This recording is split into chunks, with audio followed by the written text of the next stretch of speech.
Hey everyone, welcome to GameFace episode 82 right here on Sifted Games. Well, I guess we're actually on Twitch, but it's been a big week this week. We got the final specs for Xbox Scorpio, and we're going to be talking about it. And I finally got my hands on Persona 5, so we're going to talk about that a little more now that we're further into it. And we're going to talk about the latest game from one of my dear friends, David Jaffe, Drawn to Death. Let's go.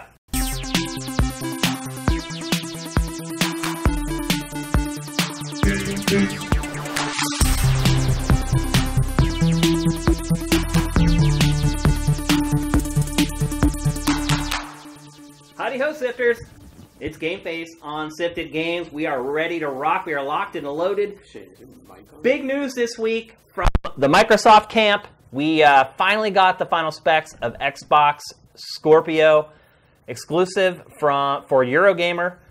Boy, that Digital Foundry splinter that they have paying big dividends. Some sharp cookies over there. Yeah, I mean, Eurogamer at this point is getting every single hardware reveal. Because remember, they got the specs for Switch first, and PlayStation 4 Pro first, and now Scorpio first. They have cornered the market. That was a really, really smart acquisition by Eurogamer. Well, especially because they, there's nobody else that does it better. Yeah. So. Oh, they're great. Yeah, I mean, I watch every single, when we curate, you can't sit and watch the whole thing of everything. Right. And but I watch pretty much every single piece of content Digital Foundry puts out. I watch from beginning to end.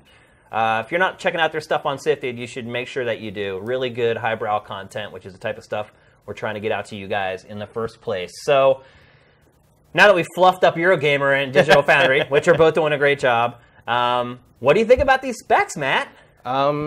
Pretty strong. Yeah. Really kind of blows the doors off the Pro, whereas the Pro was kind of an incremental upgrade. This is like, I mean, you've said it before, and Pactor, I think, has said it before.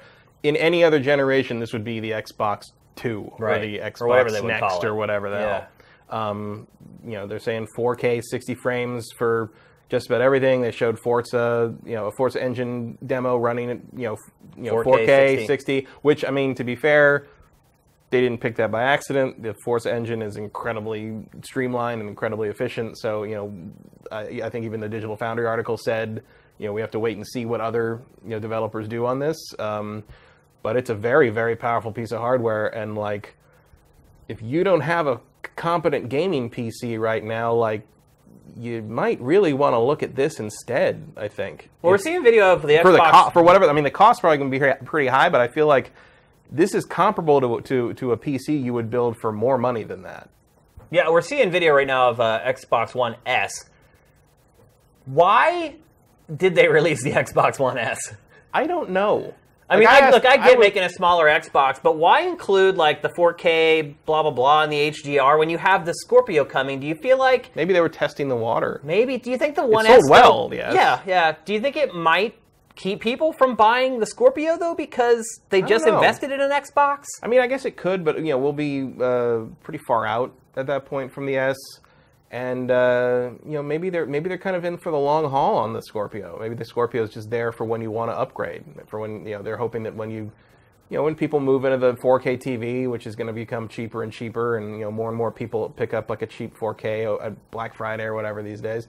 Maybe they're just hoping that people sort of upgrade along with it. That would be, and eventually I'm sure you're going to be starting to see, even though the games are going to have to run on the One, you're going to start seeing games that outclass the competition on this thing. Well, they're saying full backwards compatibility, so all Xbox One games are going to play on it. And they're saying that it's even going to impact 360 backwards compatibility play, which makes sense. Those are going to play better too. I mean, it makes sense. The Xbox One and Xbox One S make those older games look and run better. Yep.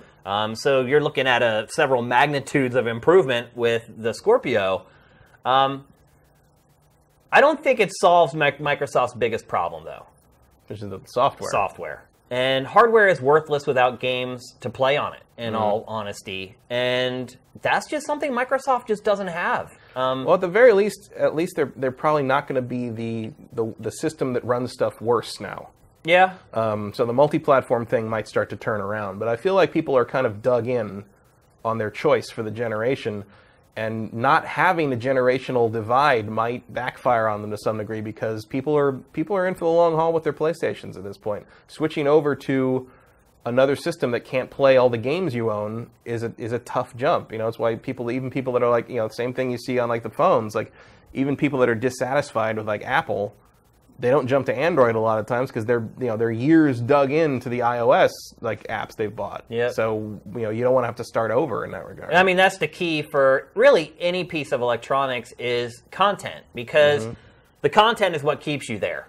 Like a lot of people, using your iPhone analogy, a lot of people have an iPhone. My wife has an iPhone and an iPad, and she has paid for and downloaded a ton of movies to her iPad and her iPhone. And so the idea of her jumping to Android and kind of making all those purchases irrelevant isn't even something that she's willing to consider. You start talking about iTunes and things like that, which is comparable to like a PSN or Xbox, the Xbox Store or whatever. You are tied into that platform at that point because you have this huge library of games, and a lot of people don't have every console or even two consoles.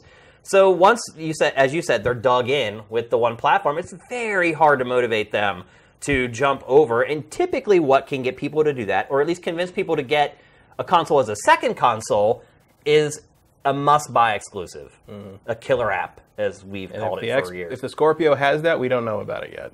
Yeah, in my opinion. I mean, to me, a Forza game is not a killer app. No, I don't care how. It's a nice thing to have. Yeah, I don't care how good it looks. I don't care how well it runs.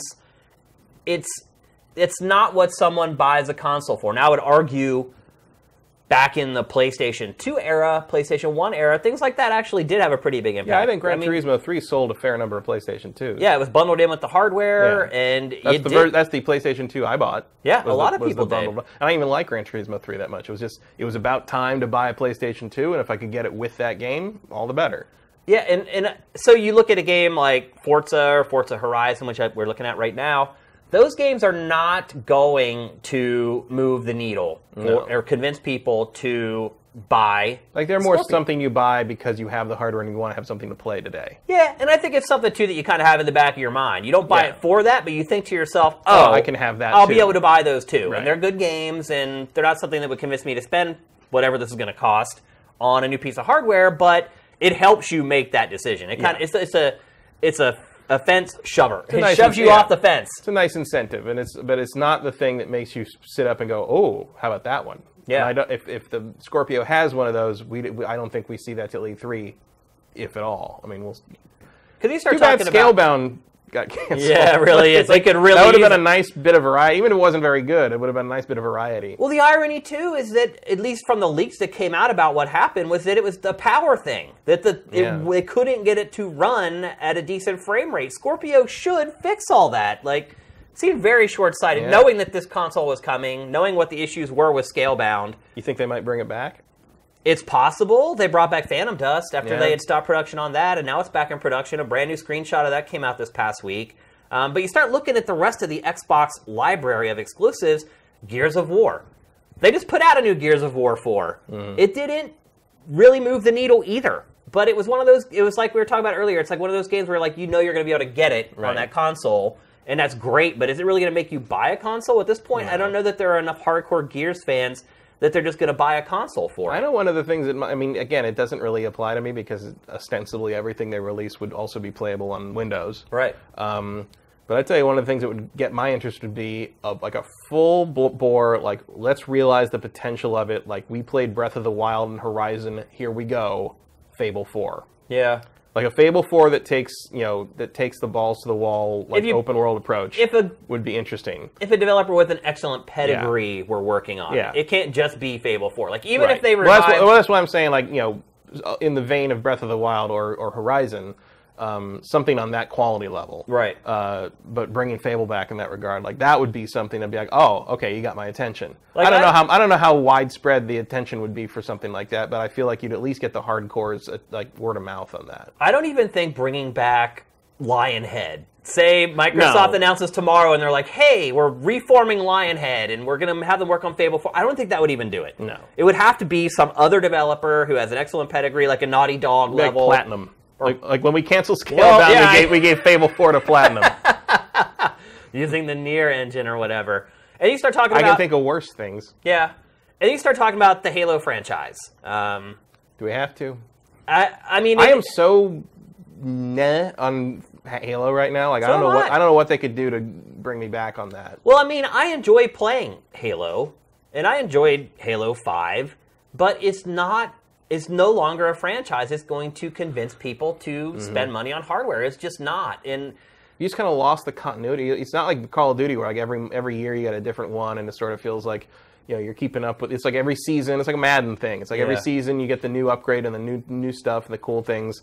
And then, like, Halo just kind of stopped doing that at some point. I mean, once it left Bungie, I think a lot of people just organically lost interest in it, which probably isn't fair, because 343 has been doing a good job on the franchise. I mean, I wouldn't say they did a good job on 4. I think 4 was a gut punch to the franchise, and I think 5 brought it back around to some degree, but they still haven't quite recaptured what made those older games great. And part of it is just, it's no fun to fight the damn Prometheans. Yeah. I bang that drum over and over and over again, I know, but like those enemies are not enjoyable to fight, and if they can and when you're fighting them constantly over and over, it's that's all you the fight. whole game, I mean, just switching to multiplayer and like not fighting those stupid things, those stupid bullet sponges, or the thing like I'm just gonna wait until you open your stupid thing, and I'm gonna and then I shot you, and now you disintegrate. Great. That's the other thing, is like there's not even the satisfaction of seeing like the enemy like fall cool. No, you're right. Just sort of derez, and that's the end of it. It's like there's no turn into mist. Yeah, there's no visceral satisfaction doing anything in the game when you're fighting the Prometheans. I don't find it engaging. And if they could just get back to I don't want to say back to basics. I'm not saying like reboot it and go back to the Covenant War, but it's like, let me fight something that like has some meat to it, you know? I mean, look, it's inevitable. And for God's sake, let me play as Master Chief. Yeah. Or take him out of the series, like one or the other. Like if you want the Halo games to be about Locke now, like commit to it. But don't like keep teasing me with Master Chief stuff. Also, I really don't care what's happening to Cortana. I know this is supposed to be like the new trilogy they're working on here, but it's like just move, just get on. Like learn the lesson Bungie did with Destiny. It's like, oh, we gotta give them something more than that. Yeah. And I feel like that's the next step for Halo. I mean, a decay of interest in a franchise is just natural. It's going to happen unless you drastically innovate. We saw it with Zelda. You know, Skyward Sword, nowhere near as much interest as the game before, and it was just a stair step downward. But Nintendo reinvigorates the franchise by completely revamping with Breath of the Wild, and suddenly Zelda's awesome again. And that's something Microsoft has not done. When it's moved these properties over to these new developers, the approach has been, if it's as good as the old games, that's good enough. And in all honesty, a lot of them haven't been as good as the old games. And the other part of it, too, is that Microsoft has not put enough emphasis on creating new IP. That's another way that Sony is totally kicking its ass. Well, that's why I keep saying, like, you know... And we've been saying this for years. Right, and also, like, that's why I say, we haven't... If there's a killer app that gets people to want a Scorpio more than anything else, we haven't seen it yet. And I would go further to say that it's not a franchise we know about. It would be something new that Microsoft unveils at E3 that we're like, wow, nobody saw that coming, and it's really interesting, and it really captures your imagination, and I really want to play that now. And does Microsoft have that in them in 2017? I don't know. I mean, the irony, to me, is that Microsoft is putting the cart before the horse. It is focusing on hardware. And despite Xbox One, the base model, being a bit underpowered compared to PlayStation 4, you could still argue that its focus was still on hardware with the Kinect and things like that. And becoming... Not anymore, they took the port out. Right.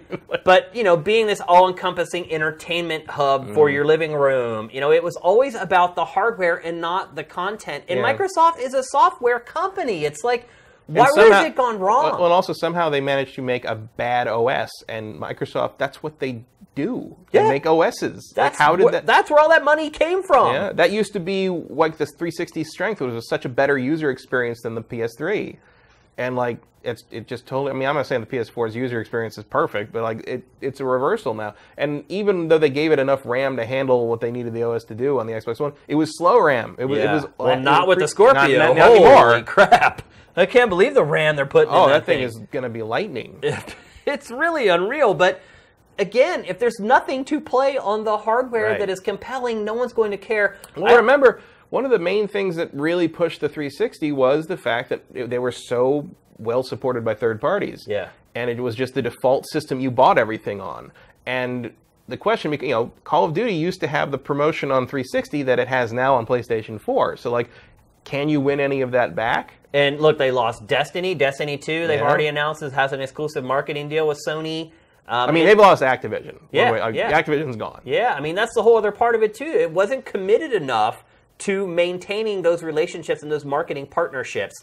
That paid huge dividends, let's be honest, particularly when Call of Duty was in its heyday and it was selling 25 million But that was the copies Microsoft of the Xbox One launch, was this company that thought they were about to launch the set-top box and that the games didn't matter so much anymore. I mean, Sony's... You could smell that. Yeah. I mean, Sony's got to be a little salty because it jumps in on that Call of Duty deal and the franchise starts its decline. Like, Microsoft was very fortunate to hit it in that sweet spot and get all the biggest releases from Call of Duty when it had kind of that timed exclusive thing for DLC going on. Is Call of Duty still the biggest thing? It is still the best-selling game, yeah. It's just not by, like, 5 miles anymore. Other than, like GTA 5's, like, obscene legs. Right, yeah. So what do you think about the price here? Digital Foundry is throwing around $500. As basically what they did was they looked at all the parts that were in it. They priced it out with suppliers and things like that, and came to probably around $500 to the retail. That sounds about to the consumer on target to me. Is that too much though? Because what's going to happen is that's how much the Xbox One cost with the Kinect included. So, and that was a lot. Yeah, especially considering what the Pro will cost by then. Well, yeah, because I guarantee you, what's going to happen is at E3. Microsoft's going to say, they may not announce the price at E3. In fact, I'd be really surprised if they do announce a price. But whenever it does announce a price, all Sony's going to do on that day is drop the cost of the PlayStation 4 Pro. And it could be $50, it could be $100. It's going to be the first E3. That's why you don't want to announce. I don't think they want to announce the price at E3 because it's going to be the first E3 all over again. Right. Where Sega got up there, it's like, oh, it's available right now for $399. And the Sony guy just walked up to the podium and leaned down and said, $299.99 and stepped away. Like that was the end of Sega. Yeah. Or it could be just like the E3 where the Xbox One and PlayStation 4 were announced, where Microsoft went first, says this is what our hardware does, this is what it costs, and then Sony came out and said, we're not doing all that stuff you guys have complained about for the last 24 hours. How about some games? Yeah. How about some Shenmue? How about some... It was I don't know if Sony has the pipeline for that this year, but I feel like they could probably still pull it off if Microsoft doesn't have some real interesting software up their sleeve. Yeah, I mean, the other angle of it, too, is that Microsoft, I mean, it's never really got a foothold in Japan, but it's really bad now. I mean, Xbox One is sold way worse even than Xbox 360 did in Japan. Microsoft made a concerted effort in the early life cycle of the Xbox 360 to get all these Japanese developers on board. And while it didn't really work for Japan, although, again, it sold better. The Xbox 360 sold better there than Xbox One is. It helped in the States because there are a lot of people in the United States who love Japanese games. And especially now where you're kind of seeing a revival of the Japanese development community. They're starting to really crank out excellent games again. This is a really bad time for Microsoft to kind of be on the outs with the Japanese development community. I don't know, man. I'm all over the Scorpio, by the way. Like, I'm really excited for it. Like, I think it's great they're going to be able to get a 4K capable console for, even if it's $500. I mean, just to get a video card for your PC that can run stuff at 4K, you're probably going to spend around that. At least 4K at 60. The RX 480 you can probably get for a couple $100, and that does, like, bare bones 4K. But for the most part, you're spending $300, $400, or $500 for a card on your PC, and then you still have to buy a 4K monitor and blah blah blah. And a lot of people don't want to buy a monitor; it's just going to sit in their back room with their PC. People are much more apt to buy a 4K TV that they're going to use to consume everything with. So I'm excited about that part of it. Being able to get a 4K capable console at that price, but without software, it's all moot. It's a moot point. It doesn't matter. And I feel like if Microsoft were smart, maybe it doesn't show, or maybe it does show Forza running in 4K 60 whenever Digital Foundry runs its story. But at the very least, you need to announce something there. Maybe you have to say, hey, we've formed a partnership with blah, blah, blah, and they've been working on this game for a year and a half already. It's going to be available at launch. Maybe you don't even show it. You just announce it with a screenshot or a logo or whatever. But something to get those juices flowing with consumers. Because it's the double whammy of, hey, you convinced all these people to buy an Xbox One when the Xbox One S came out. Don't forget, it won like 4 or 5 months in a row of the MPDs. And so all these people were like, yeah, I'm jumping in, and they got themselves an Xbox One, and here comes this new hardware. So you've already kind of taken away some of your potential customers because you release this other kind of half step in between. I just don't get the long play here. I can't understand where the long-term strategy is and how it is being implemented in any way at Microsoft right now. I feel like it's just lost its way. And you look, the Switch is in the market now, and we're going to talk about this in a little bit about how it's doing, but it's doing real well. Mm-hmm. And at this point, it's like Microsoft and Nintendo fighting for table scraps after Sony. They're scraps, right? It's hard to divide scraps in between two companies to make it so it'll work for both of them. So, again, excited about the hardware. Mm-hmm. Not all that excited about the prospects of it doing exceptionally well. Not all excited about the prospects of me spending a lot of time playing it. Mm-hmm. I mean, my Xbox One has been broken now for 2 weeks, and I still haven't even bothered to send it in to get it fixed. I turned on the Xbox One for some reason a couple weeks ago. I think I was looking at the free games or something for gold. I can't remember the last time I played anything on it. I just go in a web browser on their website and just grab all the games there. I gotta admit, the main reason I still have it is probably Rare Replay. Yeah. Because that doesn't work on Windows. I mean, look, I'm never going to get rid of it, but I have no reason to play my Xbox One right now at all. None. There's no exclusives coming out for it at all. Like, what's the next exclusive for Xbox One? Probably Forza. Or that's at, like, the end of the year. Crackdown. That's at the end of the year. Yeah, I can't think of anything that's, like, mainline this year until, like, September, maybe? Right. Think about that. Yeah. That's insane. I mean, even Nintendo's doing better than that. Nintendo is notorious for not supplying enough first-party software to its platforms. Phantom does, but that's a remaster. Right. But when is that coming out? Like, they just started working on it again. Well, they said before E3. Really? Yeah. Wow. That's shocking. I didn't see that part of the story. That was when they announced it was coming back. They said it'll be out before E3. I mean, I hope so. I love that game. Microsoft may have more riding on E3 2017 than almost any E3 it's ever been a part of, other than the very first one when it introduced the first OG Xbox. I mean, this E3 for Microsoft really feels like it's do or die time, or as Charlie Brown would say, Sydney or the bush. Yeah. I mean, look, it's not... I don't know what that means. I assume it's some kind of Australian pioneer thing. I mean, you talk to Pachter, and Pachter will say, they're doing fine, they're doing great, even though PlayStation 4, it's basically breaking records and whatnot with its sales.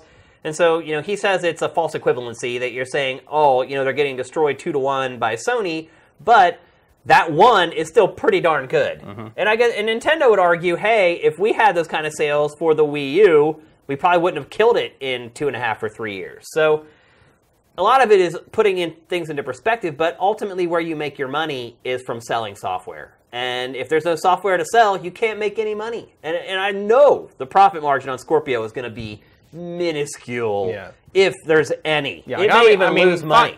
500 is probably what you sell it to break more or less even, but I wonder if they'll eat it and just make it 400 to get That'd it in be great. homes. That would be so awesome for us. That feels like it would be more of a... I mean, I think that's maybe not the financially sound play, but I think it's the smarter play when you're down as far as they are. Yeah. It's just, especially when your main competition, because let's face it, it's going to be the second console for most people, and you're looking at a $300 Switch with a Zelda game and a Mario game probably versus a Microsoft console that's going to be at least $100 more with... Yeah, I know. Crackdown 3 and Forza? And again, I've said it before, I've never been a fan of Crackdown. So one last point I want to discuss is Microsoft made a point to say this is going to be for the enthusiast, the elitist, the corest of the core gamers. And look, this has been said about a lot of things, about games, about controllers now, because they have these elite controllers. Is that a smart move ever to say that your product is, one, to say it's targeted towards any specific person or group, but two, to say that it's targeted to a very small group or niche? I think that's basically setting up the investors and shareholders to prepare them for the sales on this are probably not going to be huge.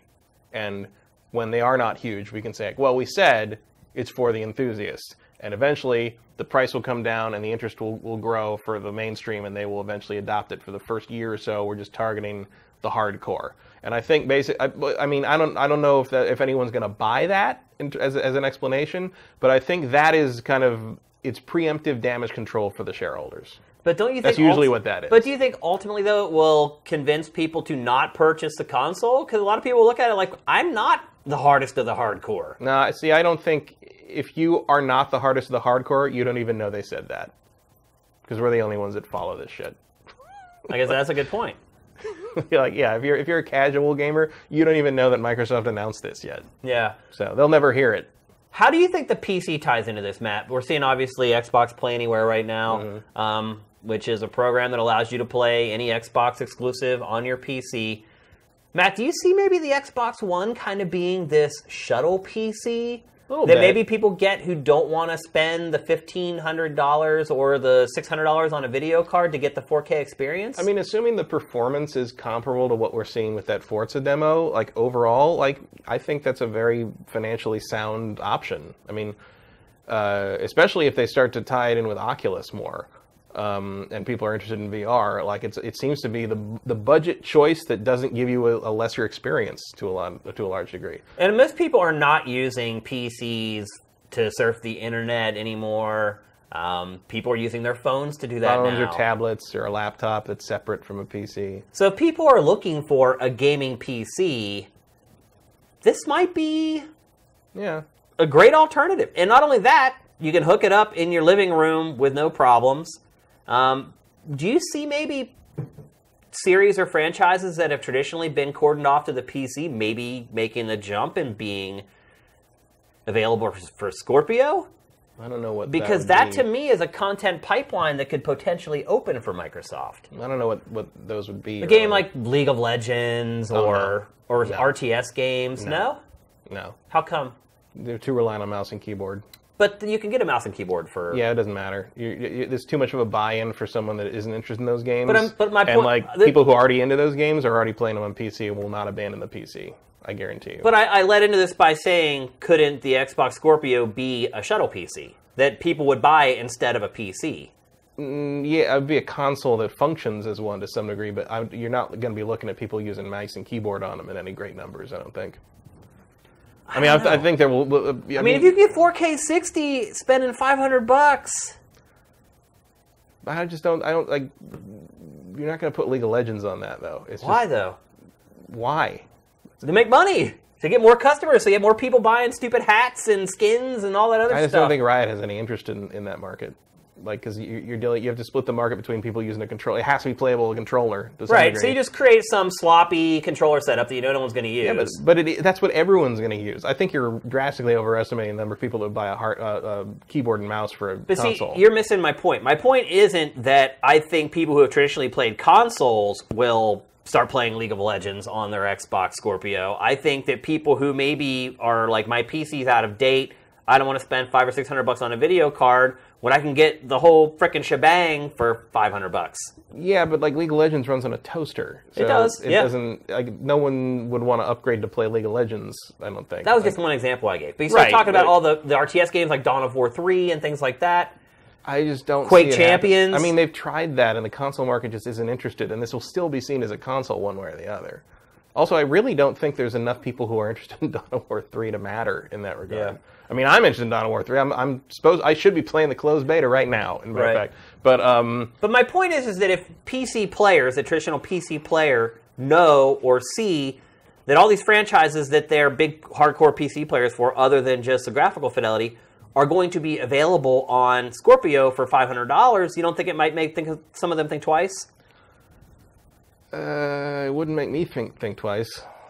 Money's not an issue for you. So. Sort of, but it's also like I prefer, at the desk with a mouse. There are games to me that are PC games, and I don't. Sure. But just imagine instead of your tower sitting down there, it's just the Scorpio sitting there, and you have all the same cables running out of it. Your mouse and keyboard are there. I just think but I don't have Steam, and I don't have the ability to mod stuff by default. I don't have the ability to go in and tweak settings. I don't have the ability to, control the experience the way I do with. We don't know that yet, though, do we? I'm pretty sure we will not have to go in and figure out which Windows compatibility tab to run something under. But I think we have the ability to maybe set resolutions. Yeah, set resolutions, but I'm talking turn about certain graphical features on. Yeah, but I'm talking about digging into the INI file and like tweaking stuff that way and making it run the way I want. Turn off like chromatic aberration if I don't like that kind of thing. But I just don't think that's going to be there. PC gamers do that?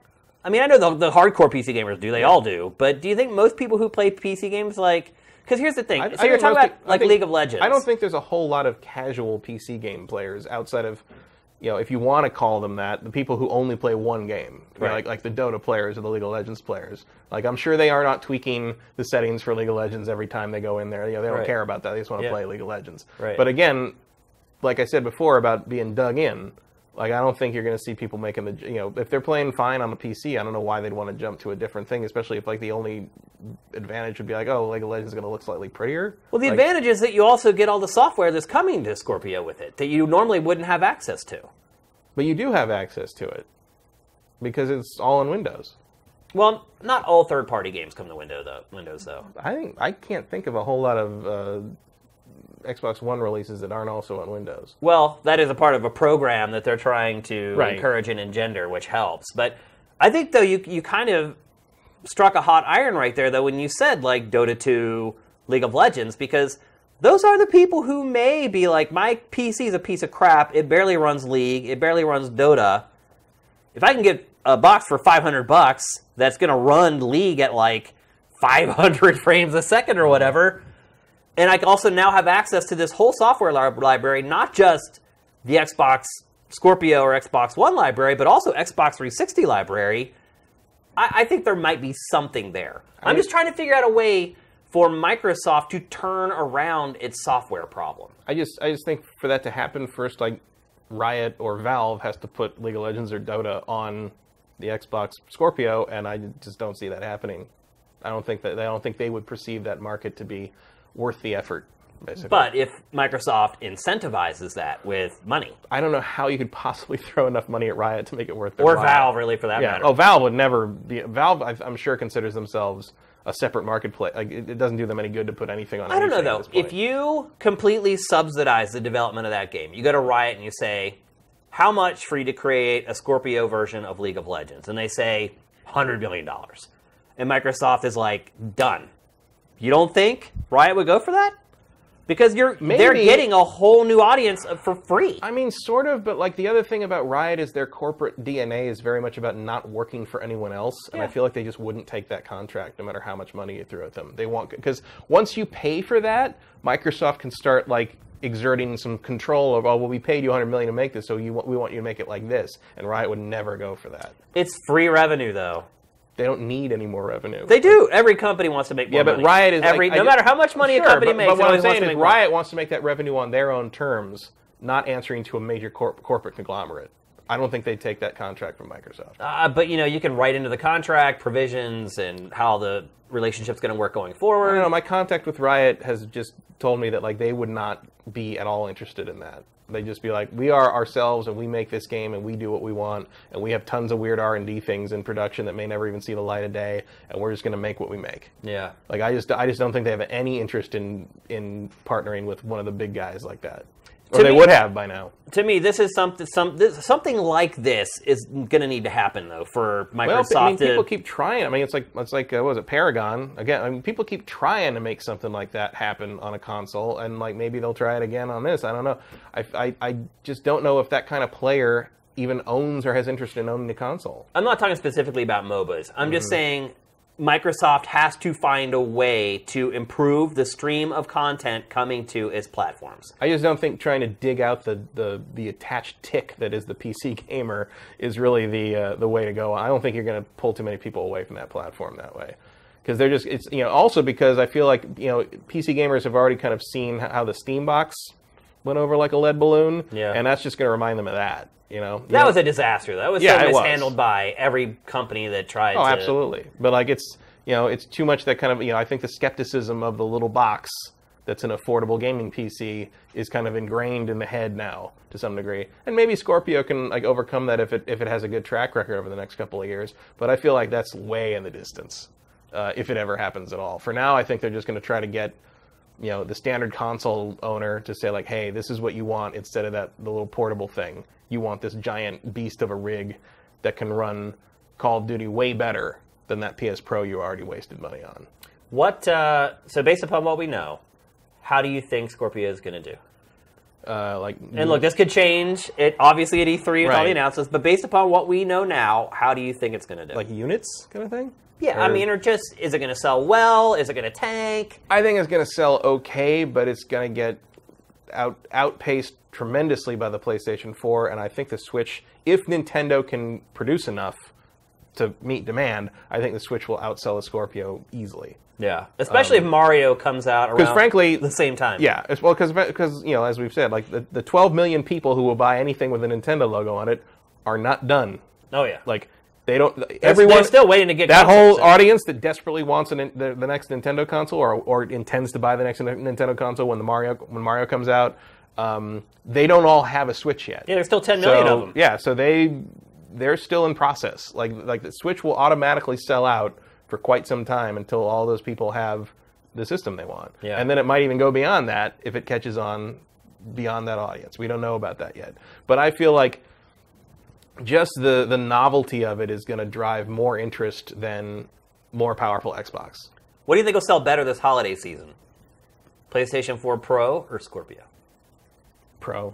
Yeah. Yeah. I mean, unless Microsoft unleashes some new IP or some new thing that we just don't have any conception of right now, or unless like Sea of Thieves becomes the biggest hit of is that still coming out? It is, yeah. I hope so. Is that? I see like the videos and stuff go up. I'm honestly starting to get really nervous about it because they've really pulled back the curtain on that game. Like they basically are filming a reality show about that at Rare at this point. Like that's how much media they put out for it with all this behind the scenes stuff. And they just recently put out a developer doc about combat. And when they showed the combat, they didn't show it in the game. They showed it on a dev station.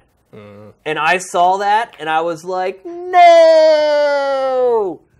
Because if I lose that game, obviously our fantasy thing's completely done. Like, even if it comes out this year, I probably still don't have a chance. But if it didn't come out, I'm done. And I saw that, and I was like, are you kidding me? You're doing a developer doc about combat, and you're showing some dude at a dev station instead of showing it in the game? That's not good. And I should have known. Rare's notorious for delaying things. I mean, they used to be worse than anyone back in, like, the N64 era. It would delay stuff over and over. Years. I should have known. But, yeah, I am not even convinced that game's coming out this year. But if it does, you're right. It could end up being one of those games that, like, people catch on and they're like, ooh, what's this Sea of Thieves thing? Like, it's different. It is different. That's the one thing I'll say about it. And so it does kind of have that opportunity to be... And different doesn't always...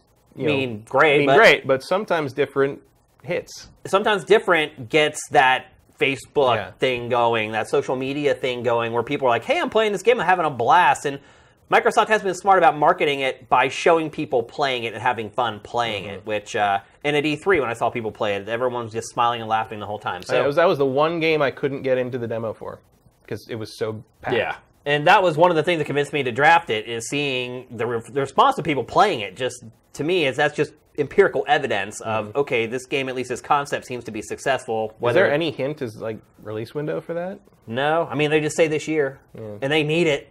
So I'm praying.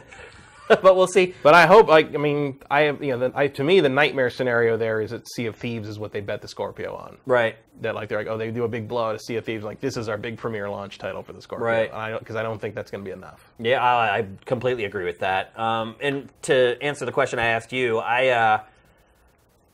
it's hard to be too optimistic about Scorpio.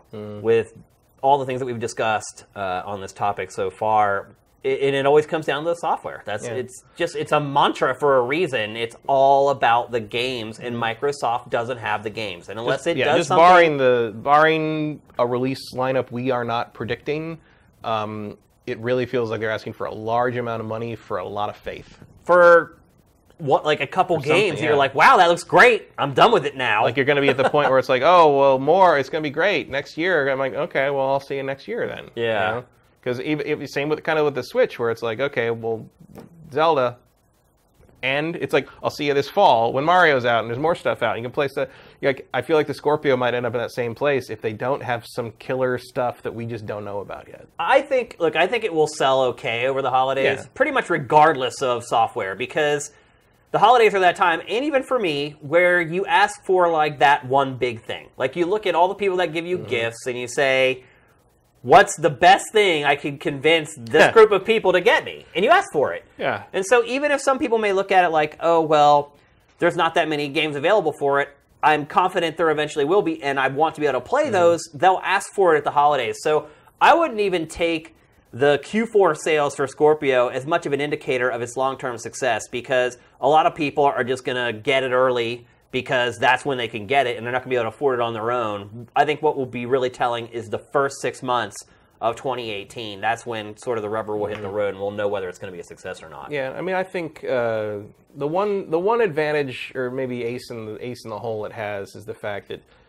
you know that no matter what happens, the third parties are going to support Microsoft. Yeah. So at the very least, you're going to have some really nice looking versions of multi-platform games. The best looking versions. For sure. Yeah. Because, it's assuming, the hardware does seem to back it up. We'll see what, the reality is when it looks like you're going to have some real honest to God 4K, so, and not like the checkerboard stuff that the Pro's doing. Yeah. And they're saying that Digital Foundry's article also said that, like, that they want to put in a rule that, like, you can pick the settings for all the games no matter what they do. So, like, if I have a 1080p, but I can still choose to have it be downsampled from 4K, and that's going to make it look amazing. It'll look better. Yeah. And, the other part of it too is that all these 1080p games are going to run like greased lightning. It's going to be amazing. I mean, they're going to run like a beast. Like, there's going to be no. I mean, I'm not interested. I was, it's not really on my list, the Scorpio, but I got to say, if it comes out or we see it and it does have like a really like marked concrete effect on backwards compatible 360 games, like if it changes the game for those, I might think about it. Because I have a giant 360 library that is more and more supported by the backwards compatibility on that thing. Almost every time I would boot up my Xbox One, I'd see another few games like added to my Xbox One if I wanted to download them or whatever from my 360.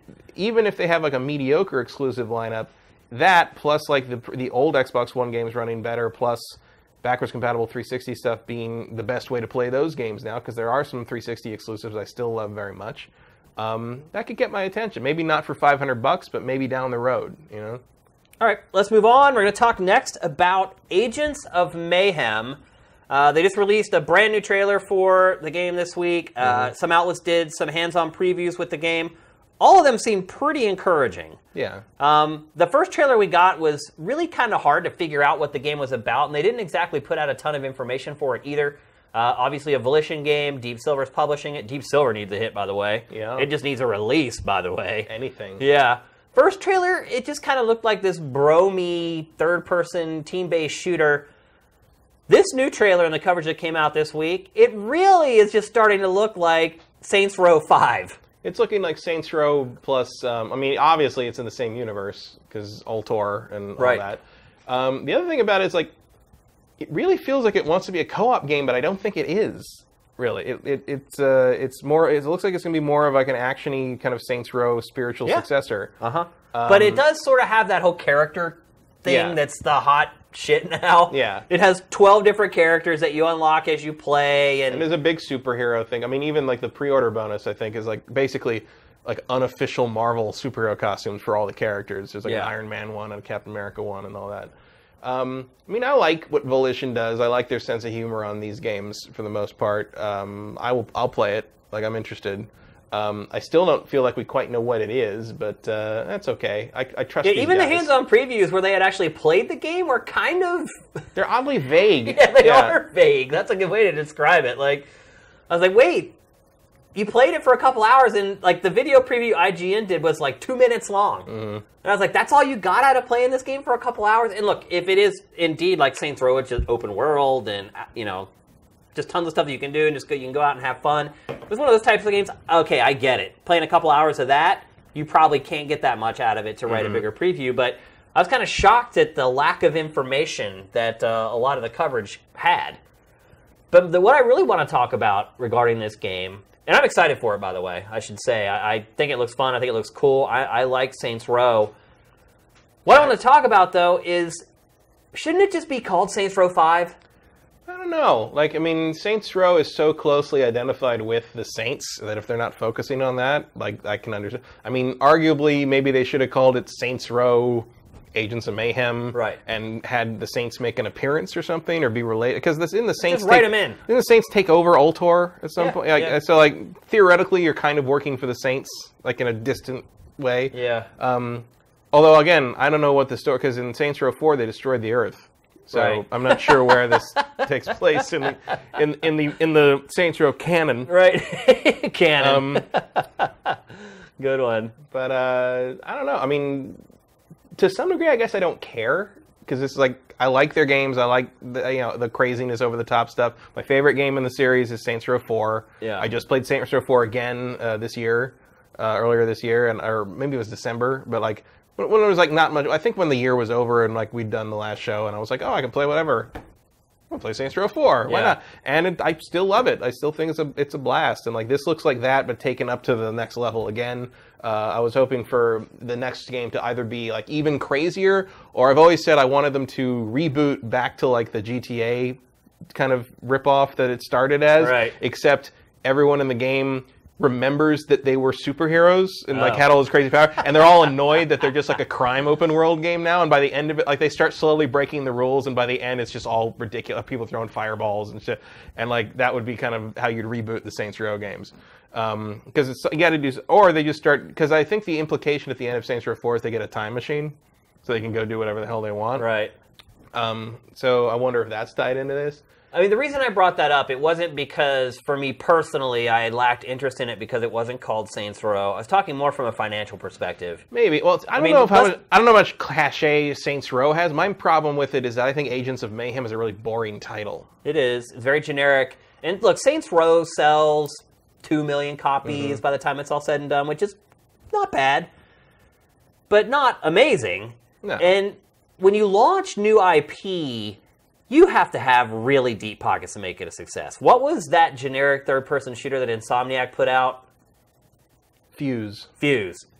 Was originally because it totally changed art style and tone. Because originally it was kind of almost an Overwatch-y sort of. Overwatch reminded me of that. The original. They made the wrong decision on that one. It's called like Overstrike. Maybe. It was. It was called Overstrike. Overwatch, I'm like, oh, they just took all the Overwatch stuff and did that. That's funny. And then like, dude, that game tanked though. Oh, terribly, because it was like this super like bro-y weird thing. Like you couldn't even. It didn't differentiate itself from anything. And this, I don't feel like this necessarily does either. Insomniac, bigger developer than Volition. Can we agree to that? I would. Bigger think so. fan base for its games than Volition. I think certainly a more varied and solid pedigree. Yeah. And it couldn't make a very similar game work as a new IP. And so I'm looking at this game, and it's, again, I'm excited for it. I don't really care what it's called. But as far as getting interest from the consumer who is going to turn it in from 800,000 in sales to 2, 3, 4 million in sales, I just don't know if Deep Silver has the bank account to make that happen. Just, I don't know. I think it's a missed opportunity. Saints Row, by the way, unlike a lot of franchises, has sold more and more with every release. It's not one of these franchises that peaked with the first one and then the sales slowly dwindled off. It has been building all this time. So this could have, to me, I think if this had the Saints Row name on it, one, I guarantee it would be getting a lot more interest on Sifted than it is right now, because it is not tracking especially well. It's the only hint that it's connected to Saints Row is all the purple. Yeah. Well, in the universe and all. And yeah, but that's hard to see from just like, one little screenshot. Right. Well, I mean, I don't think anyone's going to look at purple and be like, oh, Saints Row. Yeah.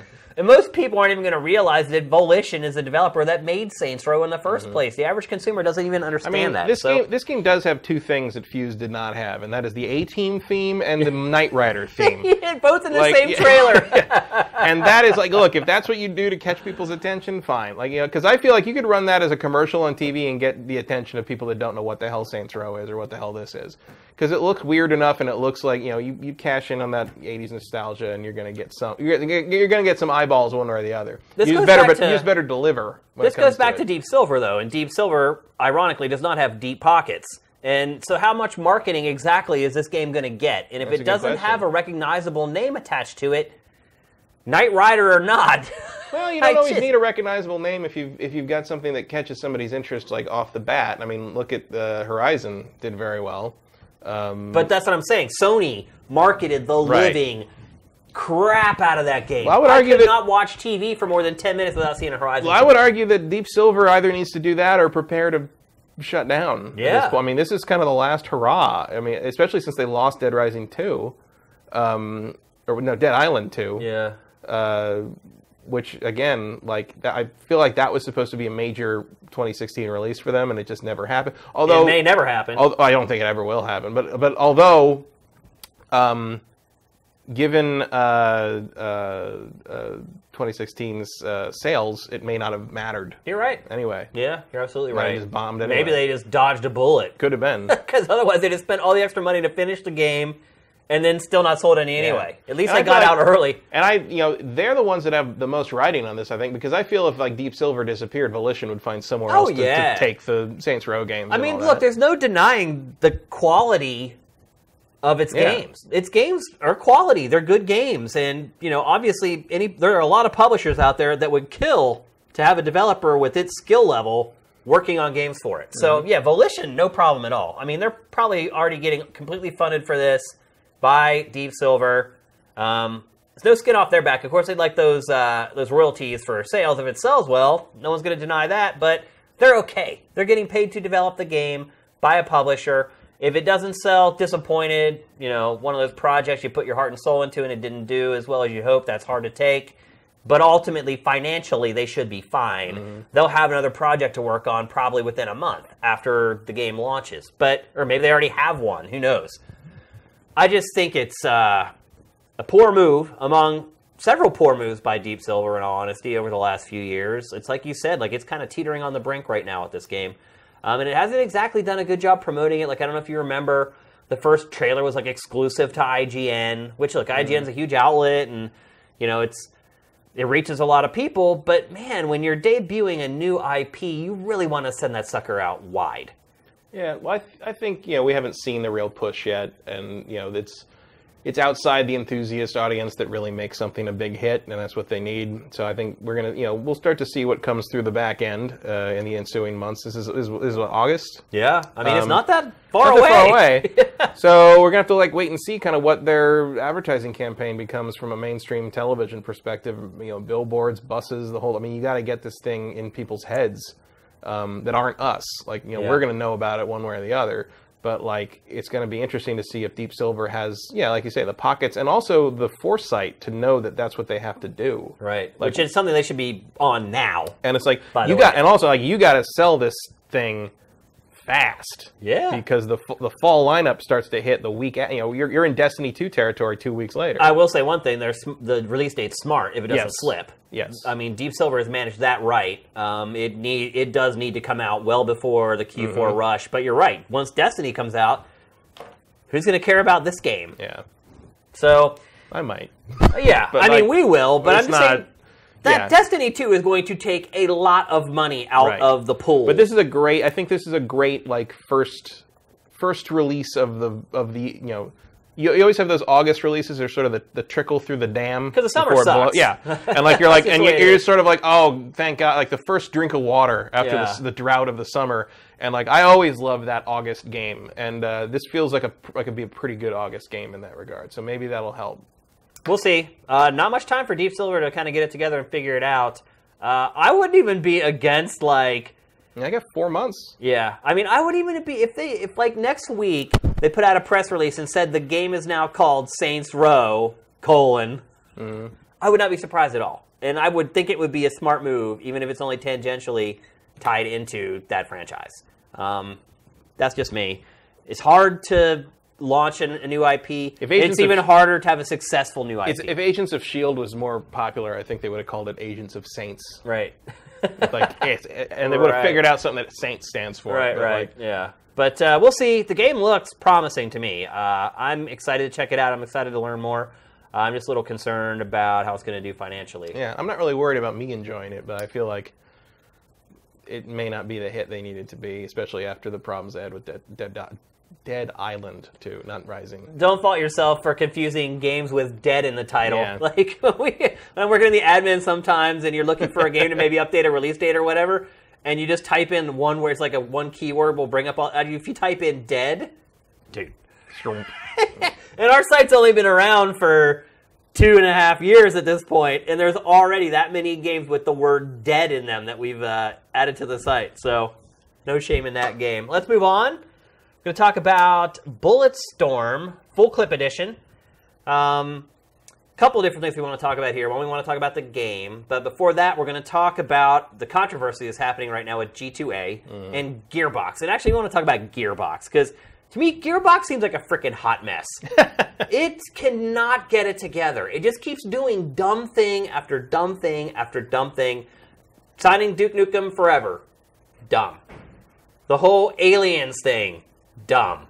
The way it's dealt with its community. Dumb. Some of the social stuff that they've been confronted with and how they've handled it. Dumb.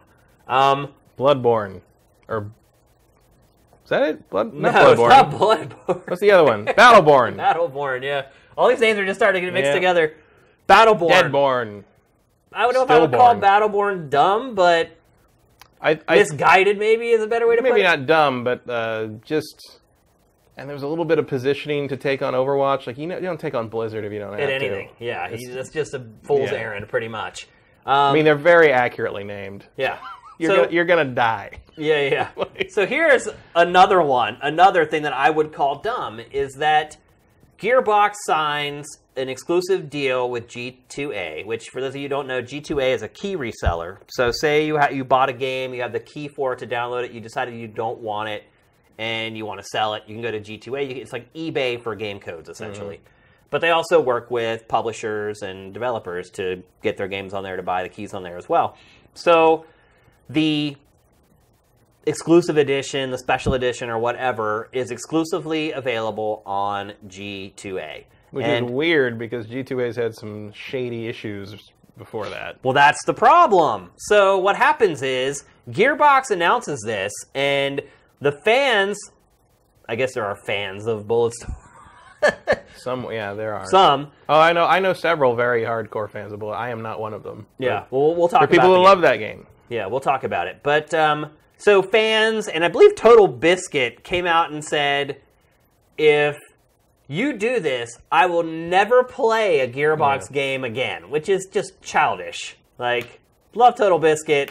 That's totally childish to say something like that as a journalist. And he was one of the first YouTubers who was kind of banging his head against the traditional journalism wall. Like, he would always put up editorials complaining about how he was treated differently than regular journalistic outlets and how he was just as much a journalist as everybody else and blah, blah, blah.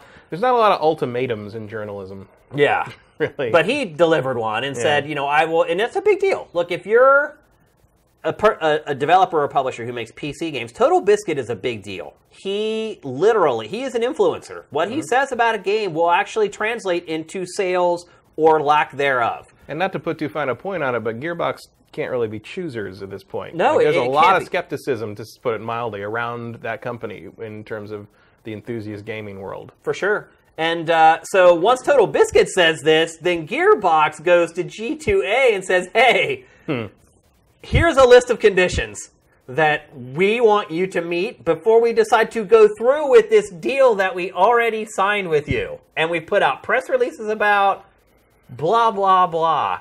How insane is that? The Gearbox, after all the stuff that it's gone through, done, all the backlash that it's had to endure, it would not do its due diligence before signing a big deal like this. Isn't that insane? Yeah, but I mean, look, it's kind of the retail equivalent to what happened with Colonial Marines when you think about it. It's just like, yeah, maybe it wasn't a good idea to farm out all that stuff or whatever they were doing with it that ended up, I don't know what's happening at Gearbox.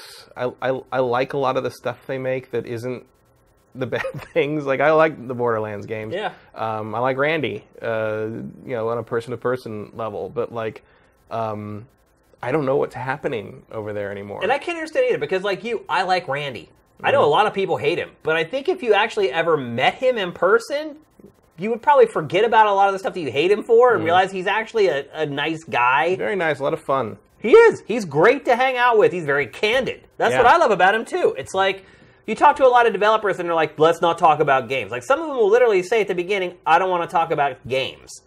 And inevitably, you end up talking about games anyway. But Randy's not like that. He's just like, hey! Like, he'll talk about anything. Saw him at PAX one time. He once made the mistake of telling me that they had come up with a new telemetry tool for Borderlands 2, and I spent like 20 minutes asking him about various stats, and he knew all of them off the top of his head. Like, he knew every single thing about it, and he loves talking about it. He's very open to the fans. I've seen him at PAX just sit there and talk to fans for literally like 2 or 3 hours straight, like one after another. But man, what is he thinking? He's not thinking. Not, I guess. Or maybe the people that he's hired to do this stuff for him are asleep at the wheel. Like, something needs to change at Gearbox, I think, is what we're ultimately getting at. Whatever department, person, employee, whatever, that is pulling the trigger on these decisions needs to be replaced, I think. Yeah, I mean, is it Randy? I figure, like, this kind of stuff is probably not, president decision-making stuff. I feel he should be delegating that. At most, it would be like people would come to him and say, "Here's the deal. We made this deal with these people," and he'd be like, "All right, this looks great." But he doesn't know. He probably doesn't buy a lot of gray market keys G2A. off of G2A. Like, he may not know all that stuff, and maybe this is just like the only thing they could think of to kind of, try to patch that wound.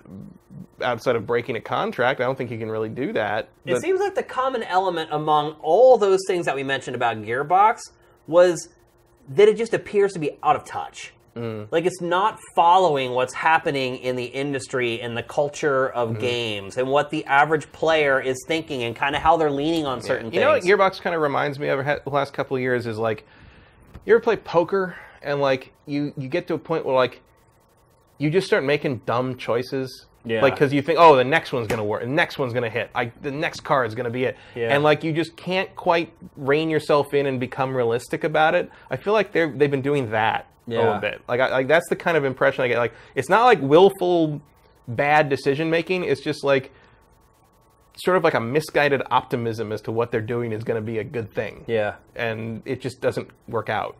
Yeah, I don't know what's going on over there, but they need some kind of an organizational, structural change. They need a system of checks and balances. They need to sit down and make Borderlands 3. They're doing that already. They are doing that, but it's like, focus on the Borderlands. But they need, like, some kind of a liaison between them and the industry. Someone who has their finger on the pulse of what's going on, so that they know, like, hey, if we do this, we're going to get a lot of backlash. Like, it should have known that Total Biscuit was going to be pissed off about this.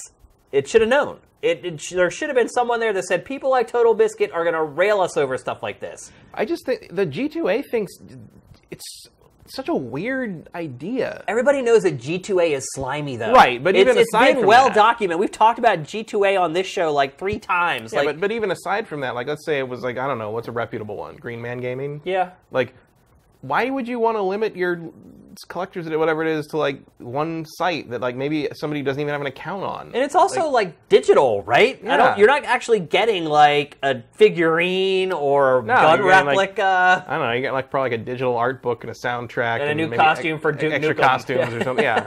Yeah. I don't know what's going on over there, but they need to get straightened out. I mean, luckily for them, they do have Borderlands, which is a total cash cow. And also, you're doing this with a remaster of a game that wasn't really that popular that you're charging full price for. Yeah. And that segues nicely. Let's start talking about Bulletstorm. So, you're not a fan. No. I'm surprised to hear that. What do you not like about it? I thought it was boring. Really?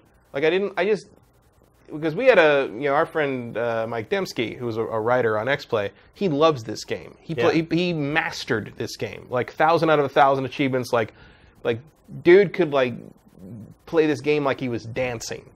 But, like, I just didn't care. And I don't quite know fully why. I played it for, like, 3 hours. And, like, I think the main thing for me was, like, it never felt like it ever forced you to get good at it. to progress.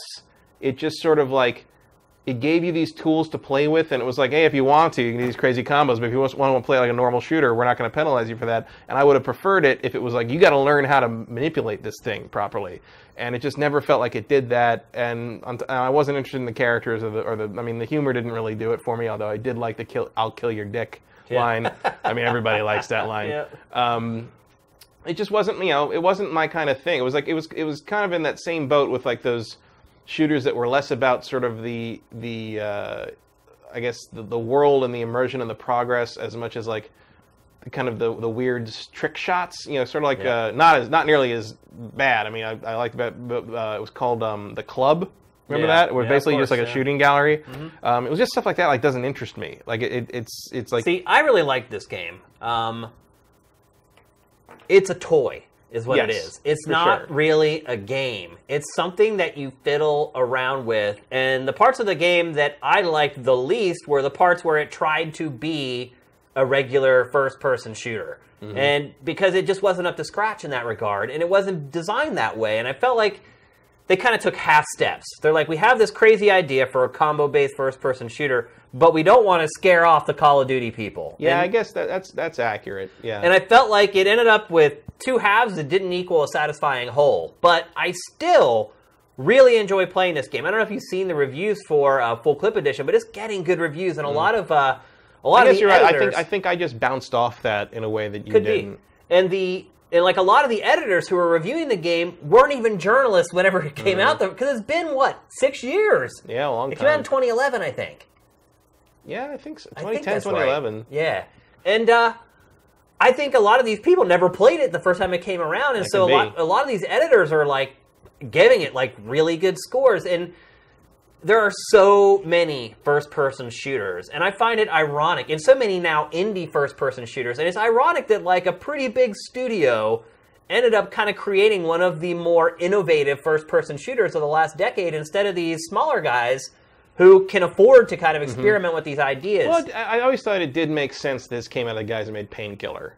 Yeah. I mean, it's not a direct evolution, but like it has that feel. For sure. The thing is, I'd be willing to give it another shot. I would be interested in kind of playing it again and see if I get it this time, but not for $60. Yeah. Like I don't see it. It feels like they're pricing out curiosity. Yeah, I think they're counting on what I was just talking about, though, is that a lot of people who are buying games now weren't even like gamers back when it originally came out. And here we sit 6 years later, and it's still one of the more innovative first-person shooters on the market. I mean, that's an indictment on how stagnant the genre has become, probably more than anything. But still, it's like, if you weren't a core gamer back when the first one came out and you see something like this game, it looks pretty interesting. Mm. It'll be interesting to see how it ultimately sells and if people get on board with it. But, for a 6-year-old first-person shooter to not seem old now is pretty impressive. I think that shows some foresight for when the game originally came out. And ultimately, I think it probably deserved better than it did when it did come out. But again, that was in the height of the Call of Duty era.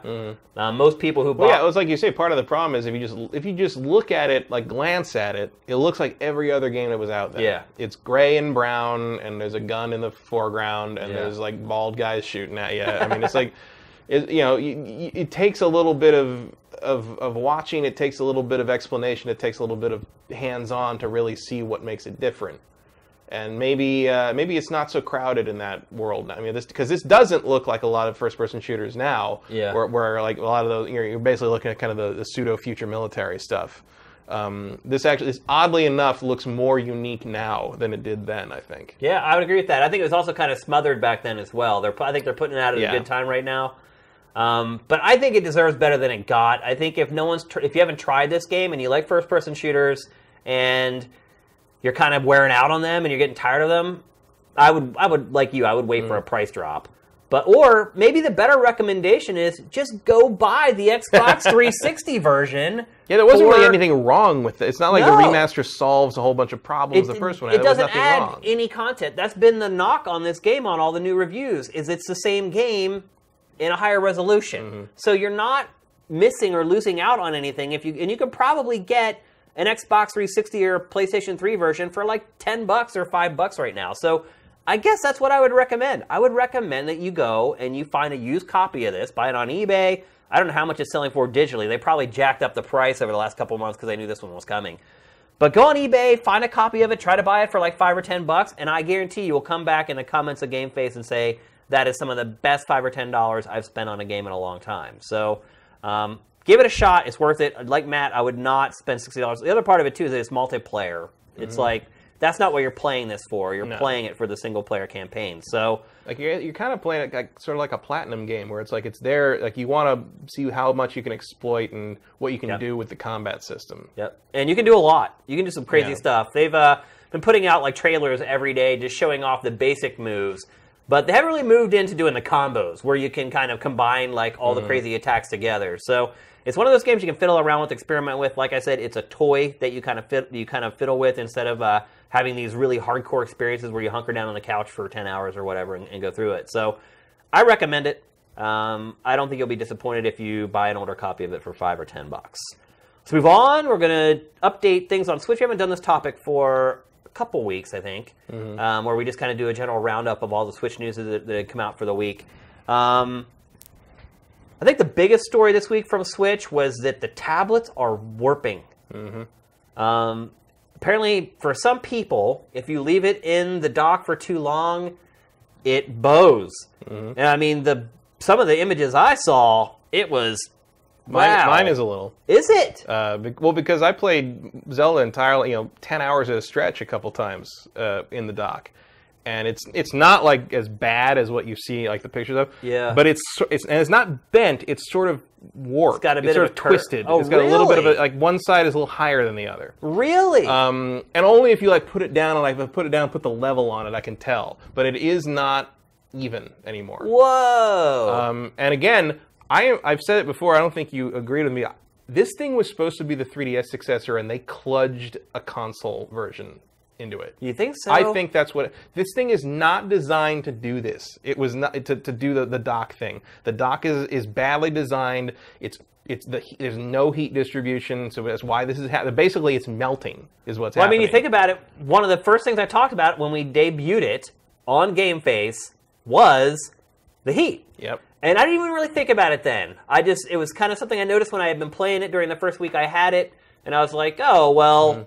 It's, part of the thing, it's just heat. Everything gets hot. My phone gets hot if I have it on my lap too long. But I think part of what's happening here is you've got the variation on how the docks are shaped, and people have some docks that push in more than others. Mine does not push in. It's pretty straight. But I think the docks that push in, that are bent a little bit, are putting pressure on the center of the Switch, and it's bowing. Well, when it heats up, it becomes more malleable. And then it's more likely to bend. And the problem is, once it cools off, it's stuck in that position. Right. Yeah, unless you heat it up again and bend it back. Further evidence that, like, if you wanted to do that dock thing, it should have been done like the charging thing for the Wii U gamepad. Like, there's no reason for a front on that thing. Yeah, I don't get it either. And that's why I say I think the whole dock thing and hooking to a TV thing was added later when they realized the Wii U was just not going to cut it. And it feels like it wasn't fully thought through in a lot of ways. Or fully tested, really, is what it appears. I mean, how do those Joy-Con issues slip through? I mean, it's like the graphic says, coming in hot. And it's actually, that will apply to a couple things we're going to talk about here regarding the Switch, but it applies to this as well. It came in hot. Like, it was, like, not really done, it appears. Clearly, they would prefer to launch this fall. Yeah. But they had to make this fiscal. Yeah. So, maybe because of Zelda more than, I mean, you might have just had to get Zelda out at some point. Now, the Joy-Con is one thing. That's something, and Pactor talked about it on Pactor Factor, about how, okay, let's say they recall every Joy-Con, every left Joy-Con. That's nothing. It costs them $10 to make it. There's 2 million of them out there. $10, $20 million. Drop in the bucket for Nintendo. But what happens if this problem becomes prevalent for everyone over time, and they have to recall all the tablets? To say nothing of the fact that there's currently no way to back your save up. Yeah. You'd have to trust Nintendo to transfer the data. Which they're saying when they send it back, it's like, they say it's like 50-50. About half of them come back with no saves, the other half come back with the saves. So that's disconcerting. Yeah, well, I ain't sending you my 100-hour Zelda save, that's for sure. Yeah, that'd be a big risk to take. But it's like that is the problem with the basic function of the system, which is you got to wonder, like, how do you fix that? Well, if you remember, too, I don't know if you watched it, but when it first came out, there were, like, those drop test videos that showed them dropping the tablet on the ground. And literally, when it hit on his corner, it bowed that. Like, it really bowed. And I was like, wow, that's impressive. Like, that's some engineering right there. But now... Maybe that's part of the issue as well, not just the heat. It's the fact that it is so bendable and so pliable already that the materials that they made, which is smart. It's like you want to make sure that like if it drops, it just doesn't shatter. Right. But you got to wonder like now what's the solution? You put it in the dock, look, it's really hot, and then you put it between two heavy books. Yeah. And straighten it out. After you get it out of the dock. Or you park your car on top of it, or so you pull your wheel over the top of it or something. Like, what do you do? I mean, a lot of people are only going to use this thing docked. I mean, that's the truth. You said yourself you didn't care at all about the handheld part of it. Yeah. The only reason it is not in the dock now. Because you don't want it to get warped. Well, no. The reason is actually because when it's asleep, it randomly sends out a signal to the HDMI switcher and switches it to the switch channel. Oh. While I'm playing other things. And then it switches back. And I don't know why it's doing that while it's sleeping, because sleeping devices are not supposed to do that. Yeah, yeah. But the only solution is to either leave it on when it doesn't do that when it's on, or remove it from the dock. And so I just took it out of the dock and stuck it in the carrying case, and that's where it sits because Nintendo can't. Because the only or you can turn it completely off, but the only way to do that is from the actual device and not from the controller. So I had to basically take it out of its dock for that. And I mean, look, frankly, I don't really care if it's bent. Yeah. Like I'm almost probably even if it gets as bad as some of the images that we saw online. Not really. I mean, look, my worry on that is it stops working. Well, I mean, you start bending that screen, though. You start getting variations on the edges. Like, it starts getting dark in the corners, and you have problems. Well, I'm never going to look at it, probably. Right. So I play it on TV. It's a TV system to me. But again, the concern on that is, like, I assume there's only so hot it can get and so bent it can get before something stops working. Yeah. And it just won't play anymore. I have a question, actually, and this may be really stupid. Have you figured out a way to turn on your Switch with just a controller? What do you mean? Like if it's completely turned off and not in sleep mode? No, I think you have to use the power. Yeah, button. I don't think there's any way to turn it on if it's not in sleep mode from like your couch. I think that's right. Yeah, I haven't. Maybe someone in the chat. The only way to turn it completely off is to, get off the couch in the first place. So I guess that kind of makes sense. Yeah, a good point. What else happened this week? So someone deconstructed the Switch, looked at all the components, priced them, and figured out that Nintendo basically is spending around $250, $260 to make each one. Meaning the profit margin for the Switch is only about $40. Matt, do you think it would have been smarter for them to just make no profit off of it and sell it at $250? Well, are they making a profit off that? Like once you get through like distribution chains and all that, I feel like they aren't making a profit off that. If anything, it's probably like $15 or something like that. Yeah. I mean, Nintendo always has been very careful to sell hardware at a profit, even if it's a very minor. Like, even if you're making $3 off a Switch sale in the end, you sold 2 million of them. Yeah. That's $6 million. That's not bad for just getting something in somebody's home. That could develop a whole game. Yeah. And they're going to need it. Yeah, they are, yeah. There's snipper clips, too. Yeah. So, I mean, it wouldn't surprise me if they were making a little bit, just because Nintendo just doesn't sell hardware at a loss. They never do. And to me, that's one of the smart things they do. Maybe it's not great for the consumer, but that's, one of the things that never ended up with putting them in a hole the way Sega ended up, because Sega would sell hardware at a loss, right? And hope to make it up in software. But usually does. Yeah. But I mean, I don't know. Am I supposed to be upset that they're making a profit on the hardware? Because it seems to be selling just fine. I was asking you if it bothered you. I was saying, do you think it would have been smarter for them to take the loss and sell the console cheaper, hoping that you sell more consoles and then more software, and it's kind of that snowball rolling downhill? Well, I mean, we'll see as it moves from the enthusiast Nintendo fan audience having their Switch into can we sell this to people beyond that audience? But for right now, they can't even keep them on the shelves in the United States. Yeah. So I think the main pricing problem they have is the fact that it's too expensive in Europe and Australia. Like the price over there is more like $370. Yeah. And I feel like in Canada, I'm assuming as well. I feel like they should have taken more of a hit on the price in those territories to try to get more penetration, because you can basically walk into a store in Europe or Australia and find them all stacked on the shelf. I mean, no one's buying them because they're so expensive. Right. I think $300 turned out to be pretty much the sweet spot price for somebody interested in that thing. And so in terms of like 300, I'm kind of okay with that, especially because when it comes down to non-enthusiasts, you're probably going to see somewhat of a drop, by the time it's time to really be focusing on that audience. Yeah. But I feel like they kind of screwed themselves in Europe and Australia just by pricing it out of most people's sort of impulse buy range. Yep. Some people are just not going to spend that money just to play Zelda. And I think a lot of people look at the Switch right now as if you buy it, you're buying it to play Zelda. And sometimes that's a tough sell if someone's not a hardcore Nintendo fan, no matter how high the review scores are. The other thing I wanted to talk about is how successful it is. Today, an analyst came out and said, based upon Nintendo's stock activity, he believes that it will, or it could ultimately end up becoming as successful as the Wii.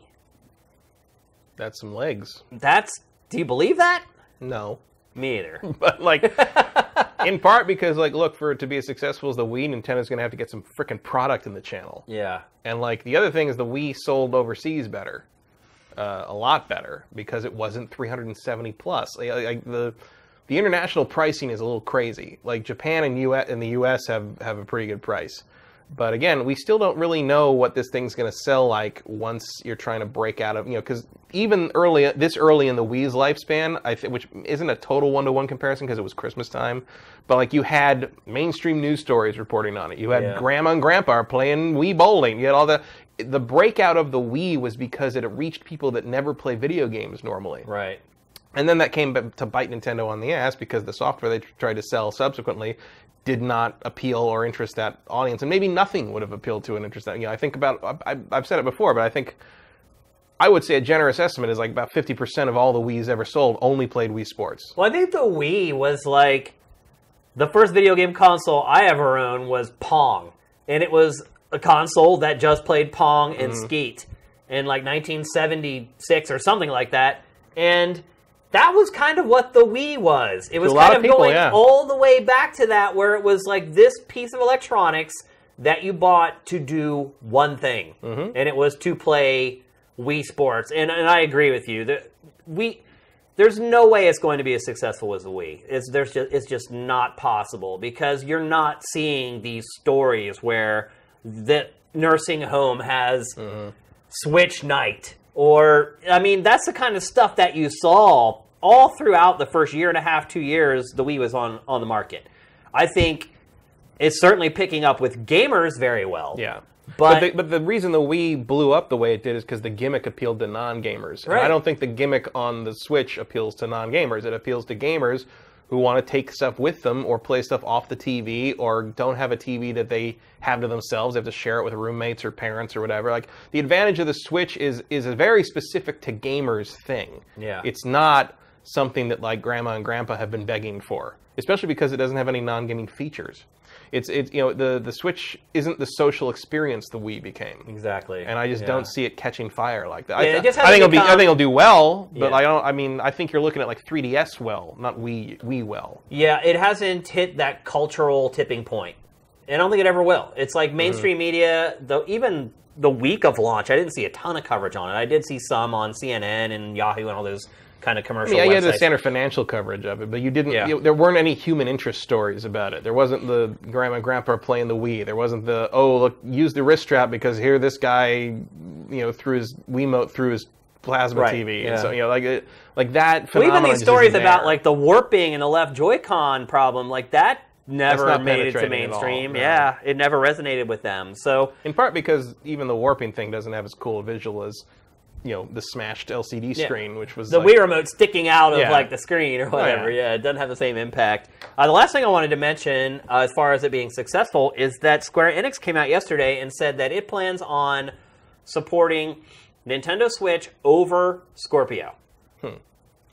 That makes sense for such a Japan-centric company. Yeah, this is what I was talking about earlier when we were talking about Scorpio that I was I'm going to allude to later. This is what I was mentioning, is that, we're talking about how poorly Microsoft is doing in Japan, and this is, look, here is a direct ramification of its inability to get Japan on board. Yeah, it just, if you're Square Enix, in term, leaving aside your Western content like the Marvel stuff or Tomb Raider or Deus Ex, if you're Square Enix and you're looking at your core properties and you want to conserve your resources in two of the big three, I mean, Nintendo and Sony are the ones that make sense there. Yeah, once the Switch started selling well in Japan, that was it.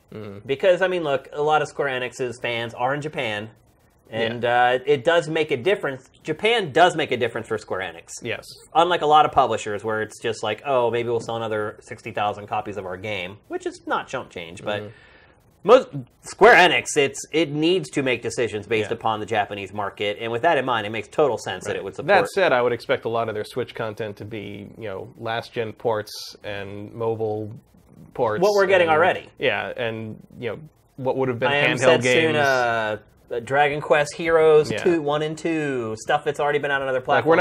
I highly doubt we'll see, Kingdom Hearts 3 or Final Fantasy 15. I highly doubt that either. And the other thing I think I've noticed with Square Enix's support of Switch is that the game needed to come out on the Vita.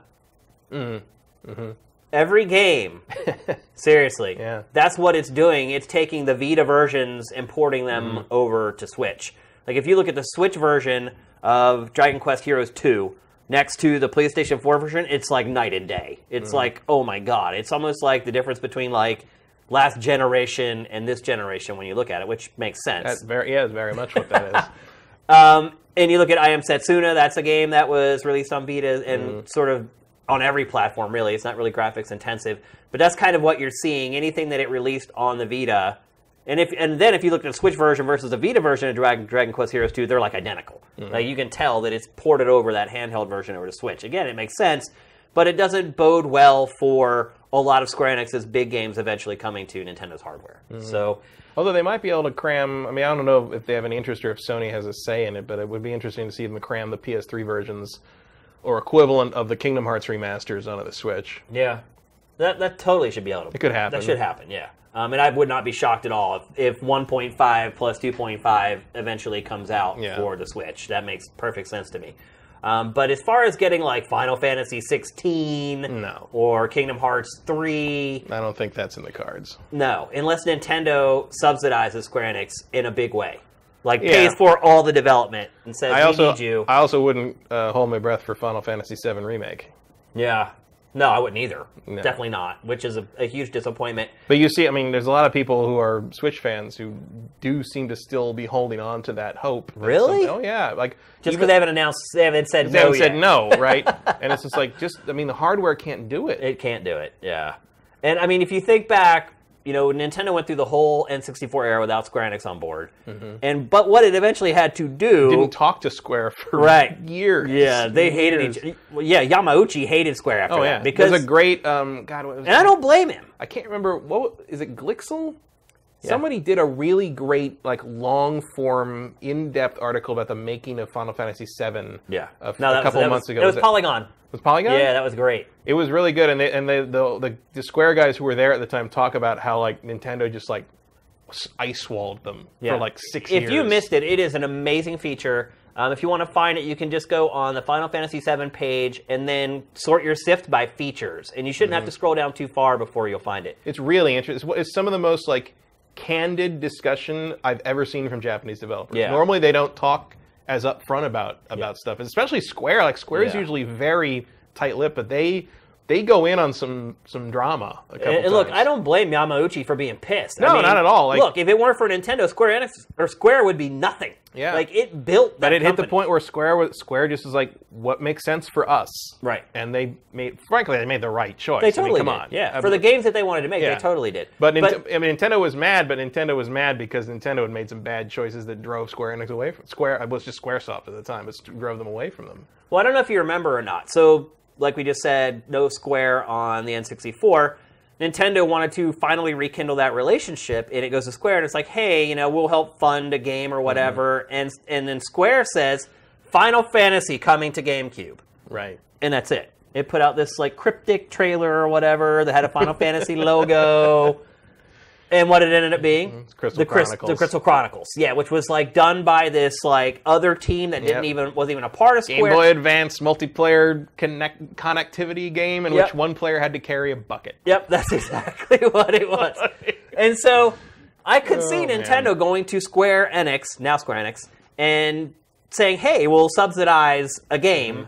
in the Final Fantasy franchise, and it could end up being something just like Crystal Chronicles, where it's like makes use of the Switch hardware in some way. Uses the Final Fantasy trappings, but is kind of something that's more Nintendo-y. And also, like, remember that Crystal Chronicles was also, I mean, very much in line with what Nintendo was pushing at the time. Nintendo was obsessed with the connectivity thing. Yeah. Well, Iwata was, at least. Well, yeah, well, all the plugging wires all left and right. And look, Pac-Man Versus was great. It really was. But you needed 4 Game Boy Advances, and you need 4 cables, and I mean, it was a very demand. I mean, I guess that's still kind of there because they seem to expect you to have like 4 Switches to play Mario Kart with or something. Yeah. And $80 Joy-Cons and that, but it's like Crystal Chronicles was probably very much in line with what Nintendo wanted from them as well. Think? I think so. You don't think it would have rather had a port of like Final Fantasy 7 or 8? I think if that's what they wanted, they could have gotten it, but they wanted, they're like I don't know about that. I feel like Crystal Chronicles was something Nintendo thought would really push their connectivity angle. But they didn't really have one. It's it never really came to fruition. No, it was just sort of like we have Pac-Man Versus and we have Crystal Chronicles, and you can like I think you could hook up like sometimes it would work as like almost an primitive amiibo. You could hook up Metroid Fusion to Metroid Prime or something, and like you get like the outfit. I mean, look, it was kind of the first look at what was to come with the Wii U and the Switch, having like a separate screen as a part of the console experience. It was an evolution, the first step in that evolution, and a failed one, I might add. But otherwise, I mean, Switch is doing great. I'm honestly shocked. I predicted, 2 million? Or no, 5 million sales first year. I think I'm going to be totally wrong. It looks like they're going to do way better than that. Nintendo can make enough of them. I mean, they'll definitely be able to make more than 5 million consoles in a year. One hopes. No doubt. I mean, there's no doubt they should be able to do that. They still can't get the NES Classic on the shelf. Right, but I think that's just priorities and things like that. If my prediction is not going to be wrong or right based upon production yield. It's going to be based on whether it actually sells that much, and based upon. I think it will. I think any Switch you can get on the shelf in America before Christmas is going to sell. You really think this whole year it'll last like that? I think so. Because what happens when everyone's played Zelda? Everyone will play Mario. Yeah, but that's not till the end of the year, though. Yeah. So what happens during that 8-9 month period in the middle where there's nothing to buy a Switch for? Well, because I still think I think that period is only going to be about 6-7 months. And I think there's still several million people who don't have a Switch that want one. And they're going to get it when they can. By the way, Best Buy is supposed to have more on Sunday morning. Yeah. They come and they go so fast. It's like, we could try to curate articles for that stuff, and literally, by the time they come into our admin and we publish them, I'll go and check the commerce link, and they're already sold out. And I just delete the story from Sifted. But I know they're supposed to get more this Sunday. So if you need a Switch, go get in line at 6 a.m. at Best Buy, I guess. Good luck. But I honestly don't even use mine.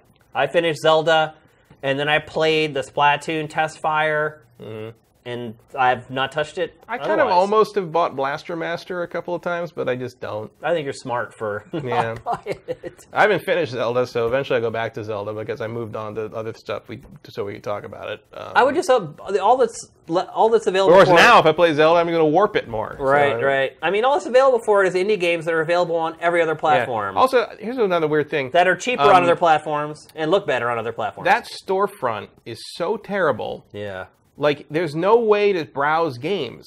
Yeah. Like, they don't have enough that you really need it yet. But you're starting to see games fall off the front now. And then, like, it's cool that all the Neo Geo games are going up, but all the Neo Geo games are just screenshots of the game with no title on them. Yeah. I'm like, I know what King of Fighters looks like, but it's like everything else is like a nice kind of box arty sort of thing with the title of the game on it. Everything else is like, here's a bunch of screenshots of 20-year-old games. Yeah. Good luck. It's like, what? Like, what are you doing? I don't think they counted on... I think even Nintendo didn't count on having that big of an indie catalog like that quickly. Yeah, it is more filled out than you would expect by now, considering what they were showing as the lineup previously. I mean, SNK really kind of came through for them on that, but it's just like you need to put the title of the game on a damn screenshot. Yeah. The indie scene on the Switch is good. Yeah. I mean, if you love indie games, that's not a bad platform to have. You love indie games and you don't have them on 4 other platforms already. Right. Solid stuff. Yeah, and I like that Nintendo put a concerted effort into that. It shows that it knew it wasn't going to have software to kind of carry it through the first... Well, yeah, but it's also kind of the things like that kind of game while maybe a lot of people do have them on PC or whatever, like not a lot of people have them in a format where they can carry them with them. Yeah. Portability is probably going to be appealing to a lot of people there. You can play I Am Setsuna on the go or something. Like, that's cool. So far, so good for Nintendo Switch. Congratulations, Nintendo. You guys are doing pretty well. I still don't have a fixed Joy-Con. Nintendo said it was going to send me one 2 weeks ago. Still haven't got it. And really, at this point, my system is pretty much unplayable. So not only do I have really no desire to play anything on it, I couldn't play it even if I wanted to be honest with you. I ended up playing most of Zelda in handheld mode. So hopefully Nintendo comes through with that controller real soon, in time for Mario Kart at least, which is coming up pretty quick here in a couple weeks. End of the month. Yeah, like the 28th, I think it is, April 28th. Yeah. All right, let's move on. Next, we're going to talk about another franchise that has been revived, much like Bulletstorm.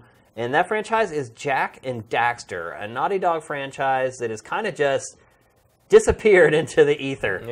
Yep. They're putting out a collection of all the Jak and Daxter games for... Again. Yeah, so there's an HD collection for PS3, and now they're doing it again for PS4. I'm still not sure how that's working, because they're actually labeling it as like PS2 Classics on PS4, which means that it's emulating the old version? Yeah, I think the PS2 Classics, PS2 and PS4 would mean they are emulating the PS2 games on PS4 with trophies. Right. So maybe not. So it would be probably better to have the HD collection from the PS3. Well, I don't know. I guess we'll see. Because I don't know.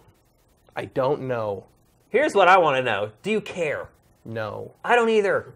I liked the Jak games. Did you? More or less. I liked them. Yeah, I liked. I didn't love them. Ratchet and Sly Cooper were way better. Yeah. And the first Jak and Daxter I thought was the best one. The precursor legacy. Because it was basically, it was a straight up Banjo-Kazooie clone for the most part with a couple of other ideas. It was so much worse than Banjo-Kazooie. Well, yeah, but it was the closest you could get on a PlayStation at the time. And then Jak 2 got weird and all like edgy, like dark and gritty kind of thing. And then broy. Jak 3 I thought kind of had some, it was kind of in a pseudo open worldy sort of future-y It was kind of like the direction Ratchet was going with the Deadlock stuff, but with a comic sidekick that was not a robot. I don't know. The Jak and Daxter games always kind of felt like a footnote compared to the other PlayStation platformers. Yeah, I reviewed the first Jak and Daxter, the precursor Legacy, I think it was called, at GameSpot. And so I mentioned earlier about when I reviewed Amped and got the first ire I ever got from Xbox fans, when I couldn't even believe there were Xbox fans at the launch of Xbox. And I talked about how Sonic Adventure 2, I got beaten up by the Sega fanboys. And my review of Jak and Daxter, the precursor Legacy, I got beat up by the PlayStation fans for the first time because I didn't really like it at all. Like, there are all these parts of the game. There are no checkpoints in the game. There's all these parts in the games where they would have you climb up. And parts of the game were tough. It was not an easy platform. No, it was not an easy game. And it would climb up, but there was no floor. So you would fall all the way down to the bottom and wouldn't die. And you'd have to do the whole thing, like, all over again. And there was so many parts of that. I got so sick of it after a while. Like, that was the first time I ever showed anger at GameSpot. Because it's like, you start a new job and you want to make sure that you're getting along with everybody and you want to make sure that you're nice and someone that feels like you're approachable. This was the first game that got me to just drop an F-bomb in front of like everybody and yell it in front of like the whole editorial staff. And I did not end up liking it anywhere near as much as all the other critics did. And, even back then I was like I am now. Like, I wouldn't change my scores because I thought other people were liking it more or hating it more. I just was always honest about my opinion. And man, did I feel the wrath from the Sony PlayStation fanboys back then. I got lit up. And I'm sure if you go back and look, I think GameSpot wiped all the comments from like all its content whenever it replatformed at one point. But I'll bet you, if you go back and look at that review on GameSpot now, I bet you that there have been people that have gone in and added comments after the replatforming. People are saying that the video review is still on YouTube. Oh, it is? And you're in it. Oh, yeah. Baby Shane. That was back when we just sit there and talk in front of the camera. They'd run maybe like 2 video clips the whole way through the review. Otherwise, you just sit there just like this going, I really like Jak and Daxter, alright. It was so weird. But it was new. Like, you couldn't even really like get footage of games back then. Yeah. Like you were relying on like whatever they gave you, more or less. Yeah, I mean they'd send us like VHS tapes with like footage on. I remember crazy back then. I remember going to the 2003 TGS, and we were the only outlet that got the Kingdom Hearts 2 reveal trailer. Jeff Gerstmann on Giant Bombcast this week talks about that whole situation. Yeah. He talks about... They wouldn't give it to websites. Yep. And I had to carry that stupid beta tape with me all through Japan for the rest of the week. Yeah. Because like everyone was so paranoid that anything would happen to it. Yeah. We were the only ones that got Square Enix footage from anything for a long time. And he talks about that. He didn't mention how we were the only ones that got it, although back then he talked to me about it all the time. Like, bro, I can't believe they only give that to you guys. That's so messed up. I'm like, I agree, but... Yeah, but we're lucky. They said like TV only. They didn't think the internet had the Square Japan didn't think internet video was high enough quality for Square games to be done justice, so they would only give it to us because we were on television. Yeah, Jeff also said, and boy did that change in about 5 years. It did, yeah. Jeff also said though that Square thought that gaming websites were piracy websites. Right. And that they thought that, like, if you went to GameSpot or IGN, that you could just download. You could download the game. Yeah. It's so funny. If you're interested in like old games journalism stuff, or even the way the industry used to be, this week's episode of the Giant Bombcast is really good. He talks about that whole scenario with Square Enix. So, yeah, I was never a fan of Jak and Daxter. Like, I always felt like it was this cut rate, like 3D platformer that couldn't measure up to the better games in the industry in that genre. It was better than Crash. I'll say that much. Oh, yeah. At least it was free roaming. I've had dentist appointments were better than Crash. Yeah, there's some people that love Crash. Yeah, well, there's people on Sifted that are really stoked for the remaster that's coming out. Well, I will not be buying a copy to deprive them of that. You don't have to worry about me. Well, Parappa, have you played the Parappa that came out this week? No. Yeah? Jeff talks about that on this week's Giant Bombcast as well. It is not aged well, and he is the world's biggest I love Parappa. Parappa fan. I love Parappa. I love the concept. It made me laugh when I played it the first time, but I downloaded it, and it is awful. Yeah? Awful. Parappa was interesting to me because I remember I got it. It was like, what was it, 97? Yeah. And I got it, and I brought my PlayStation home from college that year, and we had I showed it to a couple of my friends, and they're like, dude, bring it to the Christmas party we're having. So I brought it to the Christmas party. We had like a house all to ourselves, and I hooked it up in the TV room, and after like about an hour, everyone in the party was in that room playing Parappa and screaming at the TV and taking turns playing it. Even like 3/4 of the people that were at this party were not gamers. Yeah. Like, and they all wanted turns. All the girls wanted. I remember sitting there watching this thing and like, I think this gaming thing might become a thing in a couple. If this continues, like that, because that was also the same year as Final Fantasy VII, which had kind of permeated beyond the normal normal hardcore. And I was like, I feel like the next generation might take off. Metal Gear was the year after that too. Yeah. And so like I was like, I think this might finally be a thing catching on, and sure enough, the PlayStation 2 sure did it. Well, the game is already hard as balls, by the way. It is, and the window to get your inputs in is very narrow in the original game, and there's some kind of a lag going on in the PlayStation 4 iteration. It just does not. It just wasn't fun, and because is there no like calibration thing for that? Not that I could find. No. See, like everyone's with modern TVs and HDMI and all that. Like everyone's got a different lag thing on their setup. So it's weird to me that they would not put that in because it's so vital to a music game. Well, for me too, it's like the way my system is set up is like I have all my consoles in my entertainment center. HDMI is going out of those all into my receiver. My stereo receiver, and then there's just one HDMI going from my receiver to my television. That's how mine is, except it's an HDMI switcher, dedicated switcher. Same deal. So it's like you are going to get. I mean, my millisecond lag on that is something. Sometimes I think Rock Band said it was like 300 something. Yeah, I mean, you got to calibrate for that. It does, and it's borderline unplayable. I can't do certain like 1 or 2 frame link combos on Street Fighter 4 and Street Fighter 5 on my TV, but I can do them like that if I hook it to my PC monitor. But anyway, that's the problem with Parappa. But back to Jak and Daxter, I don't remember any of those games being great.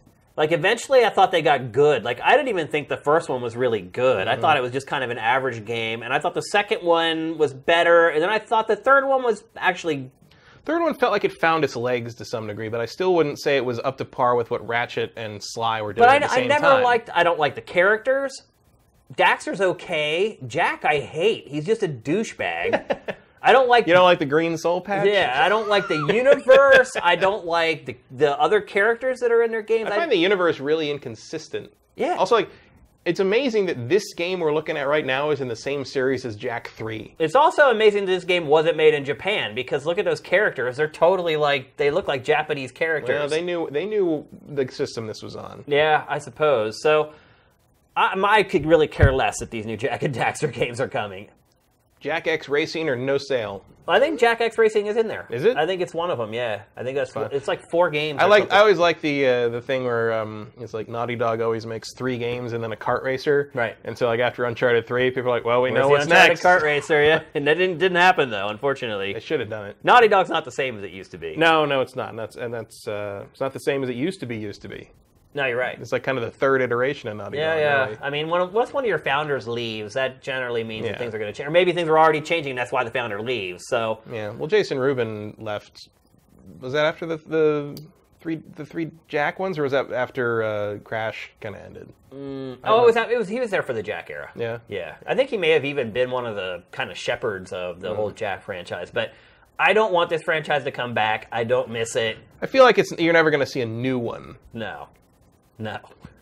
I highly doubt it. That's just not in Naughty Dog's wheelhouse anymore. No. That's just not the type of games that Naughty Dog makes anymore. I can't see Druckmann deciding like that's their next move. I mean, could you imagine if like today Naughty Dog unveiled a new game and it looked like this? Like it just doesn't even fit anymore. Like it's not their brand. Yeah. It's not their brand anymore. And so maybe they farm out the franchise, or some developer comes to them and says, "Hey, we'd like to make a new Jak game." I just don't see that you need this franchise when you've got Ratchet.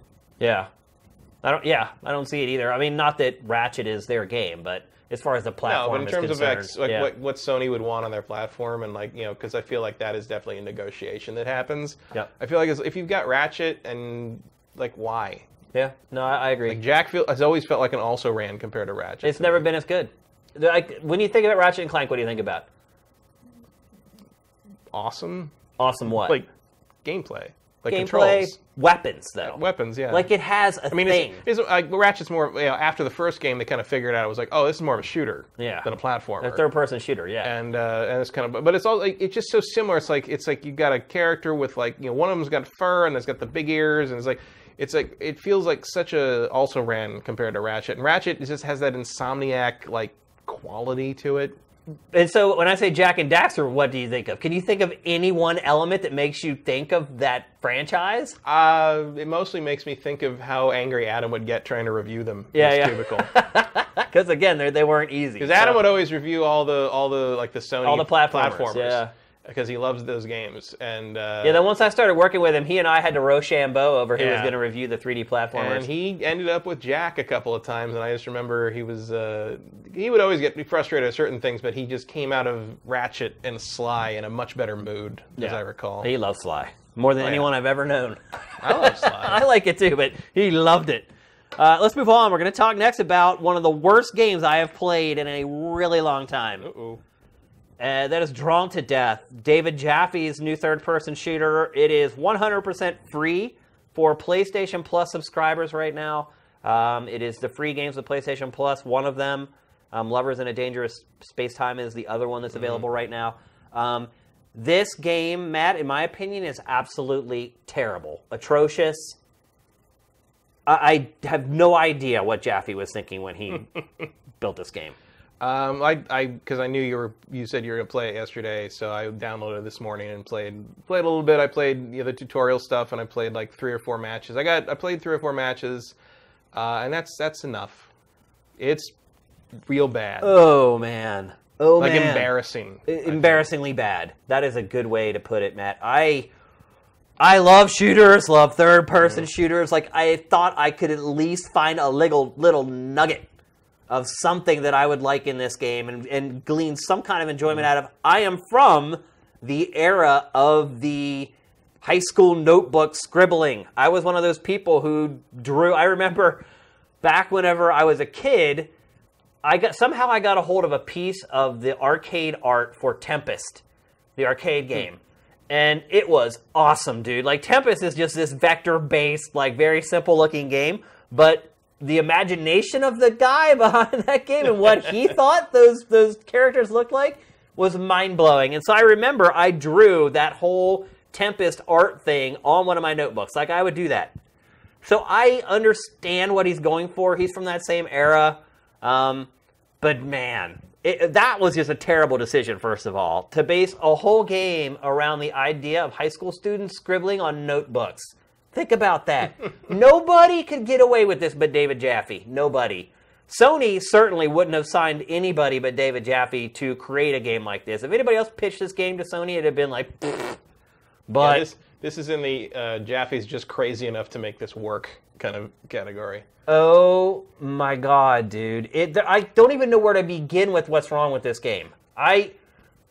It's like right now. I'm shooting an AK-47, by the way, taking off 2 hit points at a time.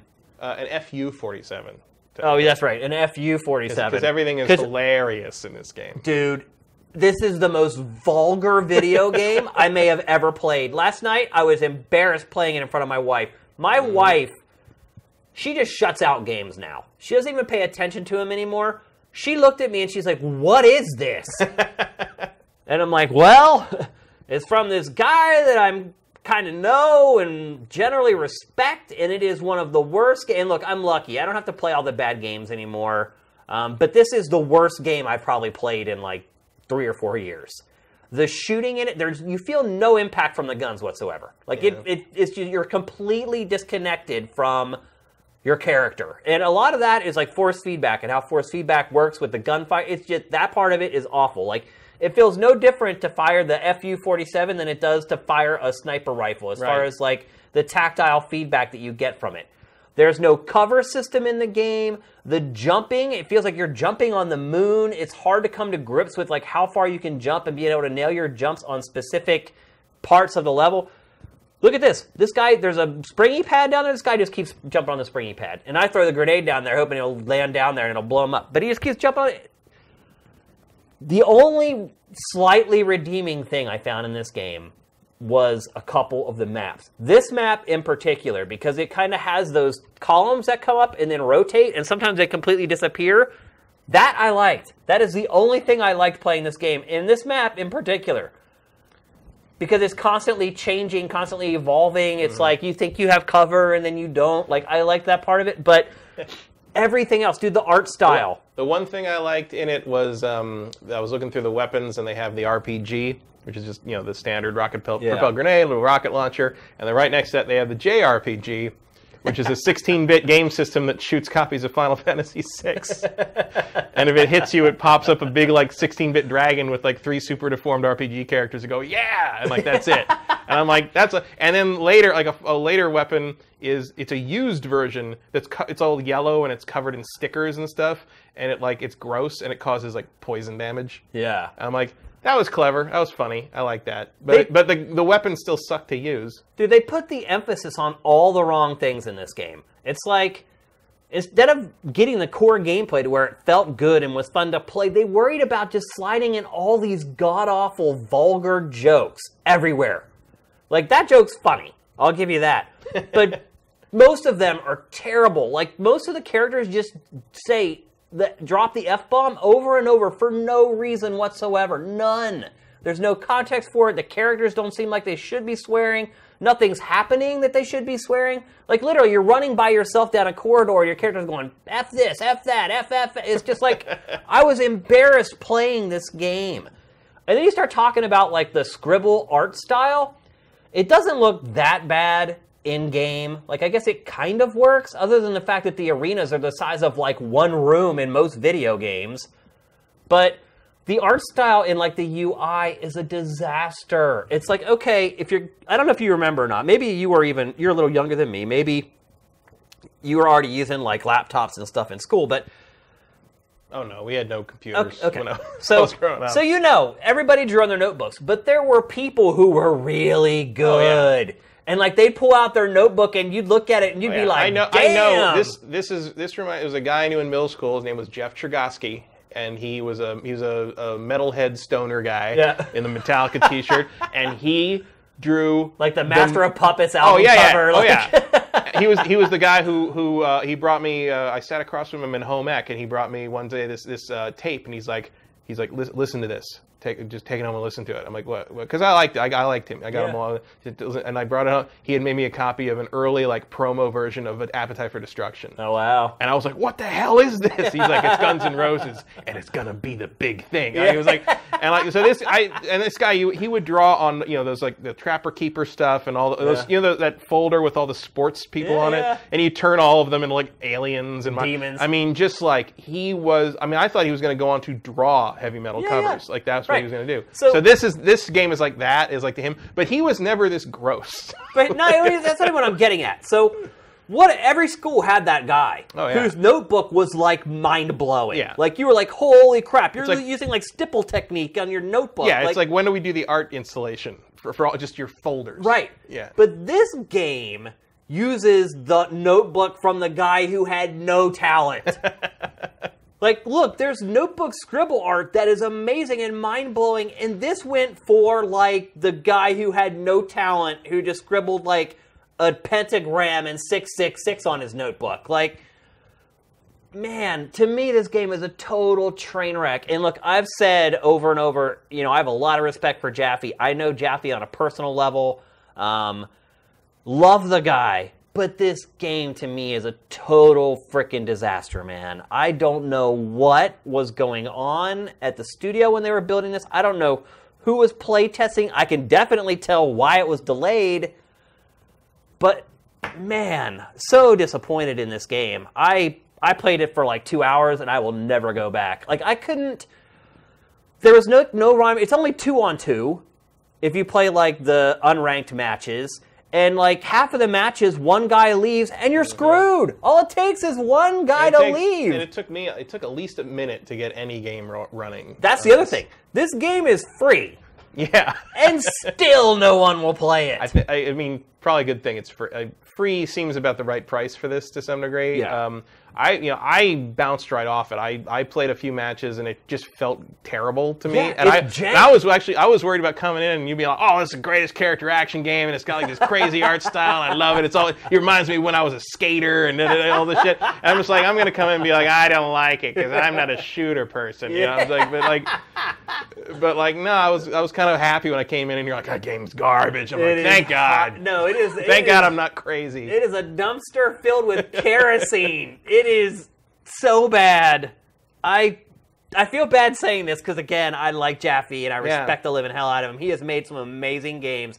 This is not one of them. Like, I do not even recommend taking the time and the hard drive space to download this game. I deleted it before I came over. Yep. Because I'm like, well, not playing this again. Don't waste your time. Don't even do it. It's not worth it. And it's not a big download either. I think I downloaded it in like 5 minutes or something. It's like 2 gigs. Yeah, it's a small game, but maybe play it to laugh at it. But that's the problem. You can't even laugh at it because the game is so offensive and abrasive. Like, I don't find it offensive. I just find it dumb. I'm just like, it's dumb. I'm like, dumb what humor. What are you trying to? Am I supposed to think it's cool that the dissected frog is saying fuck that many times? Like, I don't. And like he's constantly talking about how much he hates you, and I'm just like, okay, like why? Because that's funny. But that's how I felt the whole game was. It felt like the whole game hated me. Everybody in the game, the UI, there's everything only about 6 it. characters. Yeah. And like, they all have just one special attack. They have 2. Do they? Yeah, they all have 2. How do you access the other one? You hit circle twice. Oh. So I thought there was only 1. No, they have 2, and then like they have like various like forward and L1 seems to do something for a lot. But it's like they have pros and cons. So like each character, like say like I played the ninja shark girl, and her like pro is like one of her moves does extra damage to the military bro guy. And heals her, whereas against another character it just does normal damage to them and doesn't heal her. Yeah. And then she has 2 other moves that character, the bro military guy, is immune to. He is the worst. The bro military guy is the worst. He just drops the F-bomb for no reason. None. No, there's no context for it. There's no reason for it. The lines aren't clever.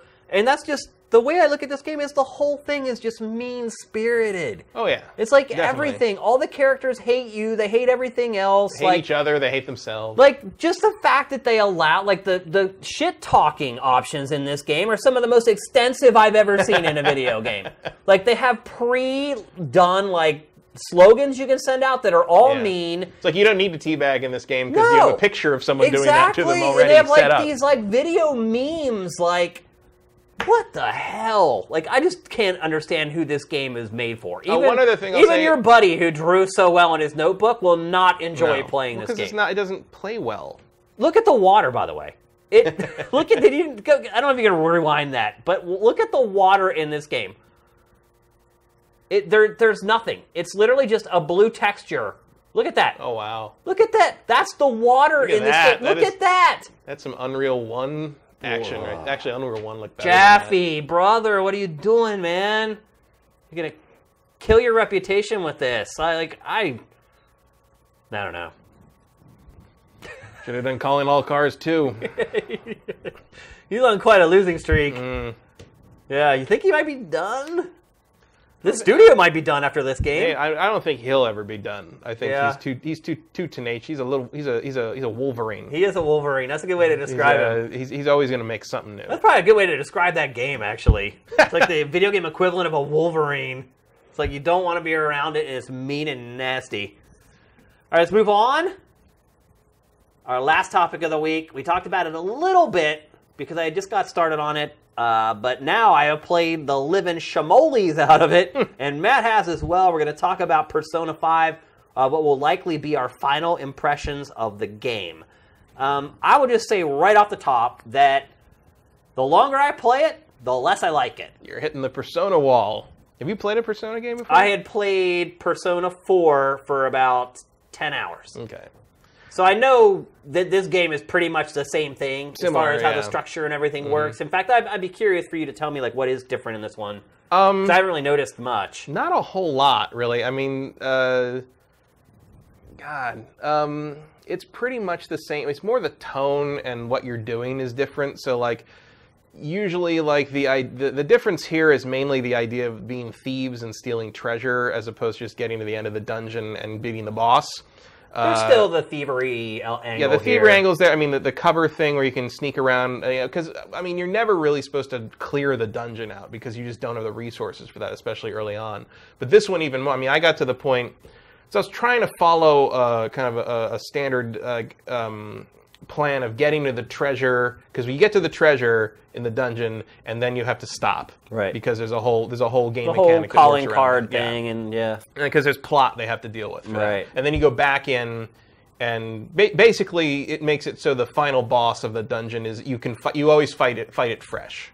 You don't have to like get, because that was actually a thing with the previous games where like you kind of had to decide whether you could handle it or not, because the resources are very limited here. Yeah. And in fact, in this game, I think it's much worse than a lot of the other Personas. I played Persona 3 and Fez and the PSP version and 4 and Golden, and I mean I've played a lot of Persona. This one I thought was a little harder early on. I'm playing on normal, which is not supposed to be a crazy thing, but like there's no way to regenerate your SP or your magic points early on until you learn how to make coffee, and it just hammers you. Dude, the first dungeon. And you go off, you accidentally get ambushed by somebody, you're dead. You're dead. That's it. The first dungeon in this game, the difficulty of this game is all over the place. I don't know how many you've played it. I'm about 35, 40 hours into it. I think I'm 11 or 12. I'm just about to hit the second dungeon. Because look, you play this game at the game's pace. Matt, I didn't finish the first dungeon until the 18-hour mark. Wow. Yeah. There was one checkpoint. So basically how the dungeons are split up into chunks. And after you finish a chunk, you get to a safe house. And that's where you can finally save. Otherwise, you cannot save in the dungeons. And so there was one safe house checkpoint where I had to play it, I don't know, 12 or 13 times to get to the next checkpoint. I just could not survive it. No matter what I tried, all the different combinations that I used with the spells and the party and everything, I just couldn't get through it. I just had to try it over and over and over again. And the problem was that there was like a branching path at that part of the dungeon, and I would go the wrong way, and I kept going the wrong way and getting to a place where I'd never get to the safe house. Like when I finally figured it out. Like with the elevator? Yeah. Yeah. Okay, I know what Yep. you're talking about. Yeah. And when I finally figured it out, I was like, "Oh my god! Yeah. I could have just gone the other way. It's right there. And found you jump through the painting, and there's that safe house right there, safe room right there." But the game doesn't guide you like that. It's in some ways I kind of like it. I like that you just can forge your own way through it. But other times it's crazy frustrating. Well, it's like to me, it's interesting that like this game really, and maybe it's not an unfair thing that it does, but it really seems to think you know Persona pretty well. I guess so. Yeah. And like little things like annoy me, like the fact that like, and it doesn't annoy me because I don't know it, but it makes me go Where like every time you fight, just like it's tradition in the games.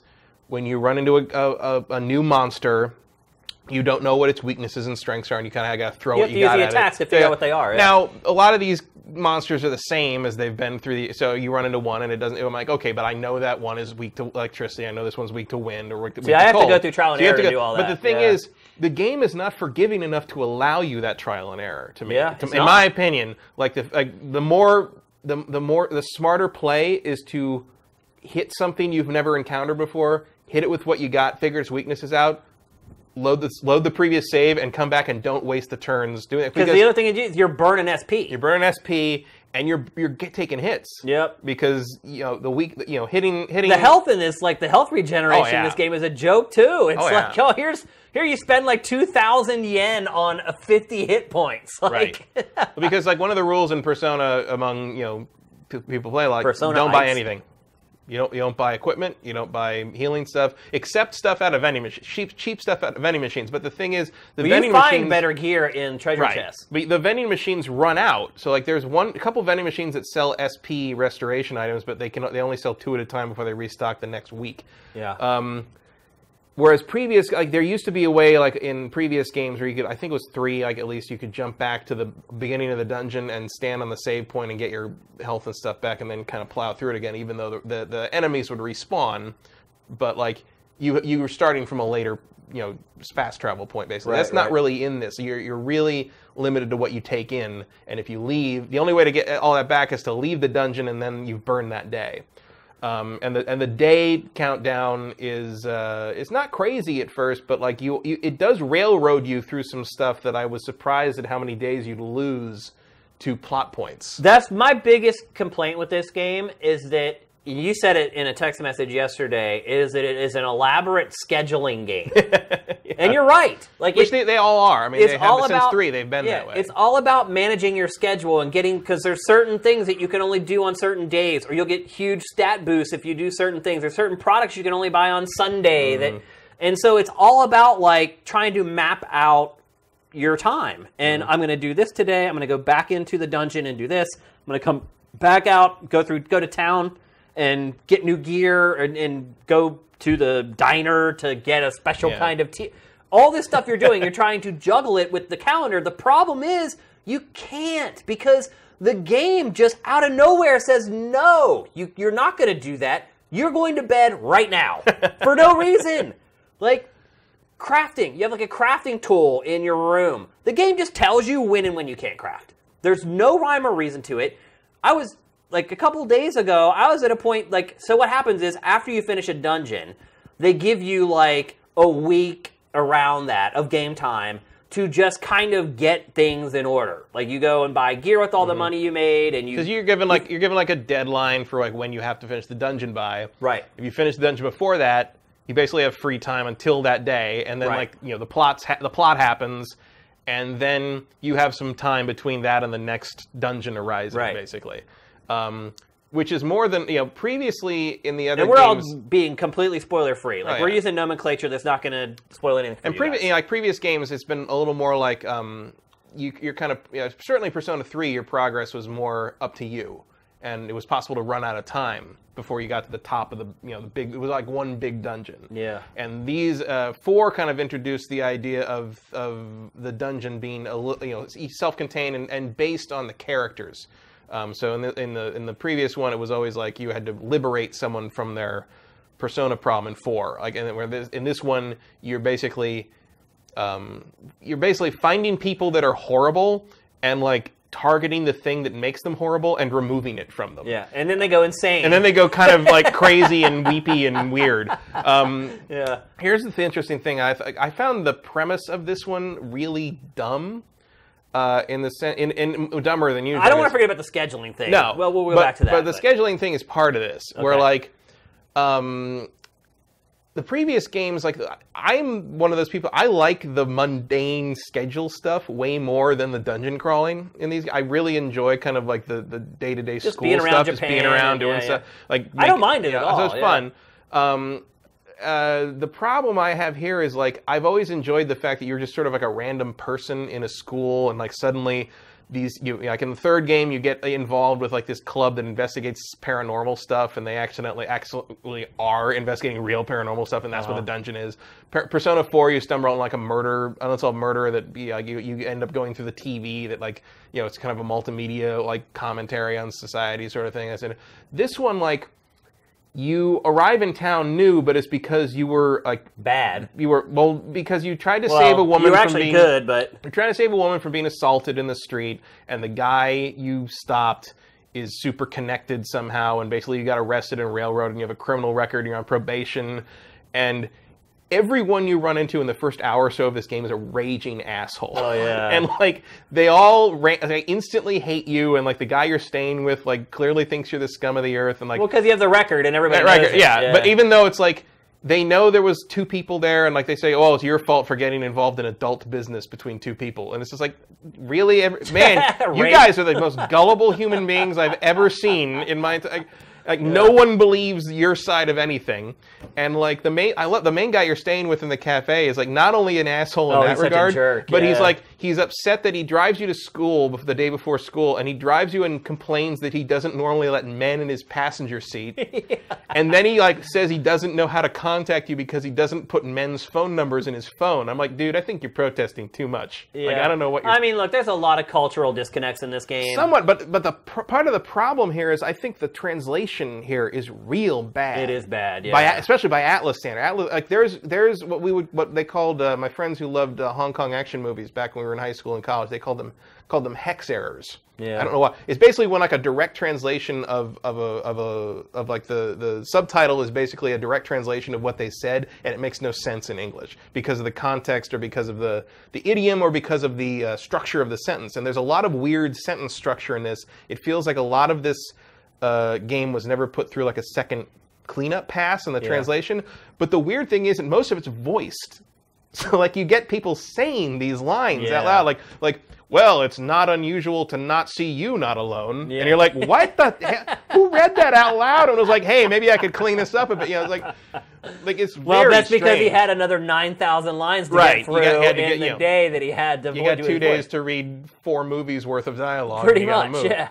But it's weird to me that it took so long for them to get this to you know, because it's delayed because of this, and it's still like by Atlas standards, I think it's a kind of a substandard translation. Yeah, the writing is not good, and there's just so many get to your point. It's like I don't need to. It's like there's like 8 pages of stuff, and it could have been handled in 2 sentences. And again, I think Persona takes its time. That's for sure. I just think it's because in some languages it takes more to express certain things, and in English you can say things in few words sometimes. I don't know 100% if that's why. It's also the other way around sometimes. Sometimes there's like it's like 2 words in Japanese or German where you can say something that, you know, express an entire thought, and in English you'd have to say 3 sentences. Right, but because the Japanese version already has these screens that are popping up, they're not going to take them out, so they need to fill those screens. And so they're just writing in this blathering garbage. Like, I don't even really read anything in this game anymore. Like, last week, I was reading them really fast. Now I just skip through them. Like, it doesn't even matter. The plot is very easy to follow. Like,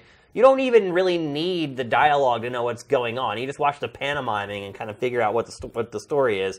But I want to go back to the scheduling, because this is what is bothering me the most about this game, because it's like you said, it is a scheduler simulation. Like, it's shocking to me that the actual RPG combat of it is like an afterthought. Like, I do that way less than I do just the running around, trying to meet all my confidants, merging personas. Like, the systems in the game are great. Like, the depth of them is just, it's insane. Like, it took me a long time to just even figure them all out and figure out how they all worked and they all interconnected with each other. But the problem is that the whole game is gated by time and days. And the game, you don't have control over it. It's like you wake up one day, and one day you wake up and you can do whatever the hell you want. The next day you wake up and you're automatically at school. Some days you finish school and you can run around the school and go through town and do whatever the hell you want. Sometimes school ends and you just get immediately shipped back to your room and you're like, okay, well, I'm going to... No, you can't craft. You're going to bed right now. Like, it's insane. Like, for a game that's built around this, which is all about managing your time and trying to figure out how to min-max, like, your free time or whatever, you have no way to predict when or how much free time you're ever going to have. Yeah, that's the weird... I mean, the one thing... I mean... If you want just straight dungeon crawling, like that's what the normal Shin Megami Tensei games are for. And Persona is very specifically about this live the life of a regular high school student with some dungeon crawling on the side. And I like that. It's fun. I like the whole school environment and making friends and like really trying to change. But the problem here is like, in comparison, at least from what I remember, because it's been a while since I played 3 and 4, in comparison to 3 and 4, I feel like after the first major dungeon in 3 and 4, and to some degree this, but not as much, that's kind of the tutorial. And sometimes that tutorial is 8-9 hours long. Right. Which is that how long this first dungeon is, yeah. But once you finish that, you're kind of usually set free. Like, usually you're kind of allowed to, like, you know, run your schedule how you see fit. And, like, you know, the days sort of are broken up in predictable ways.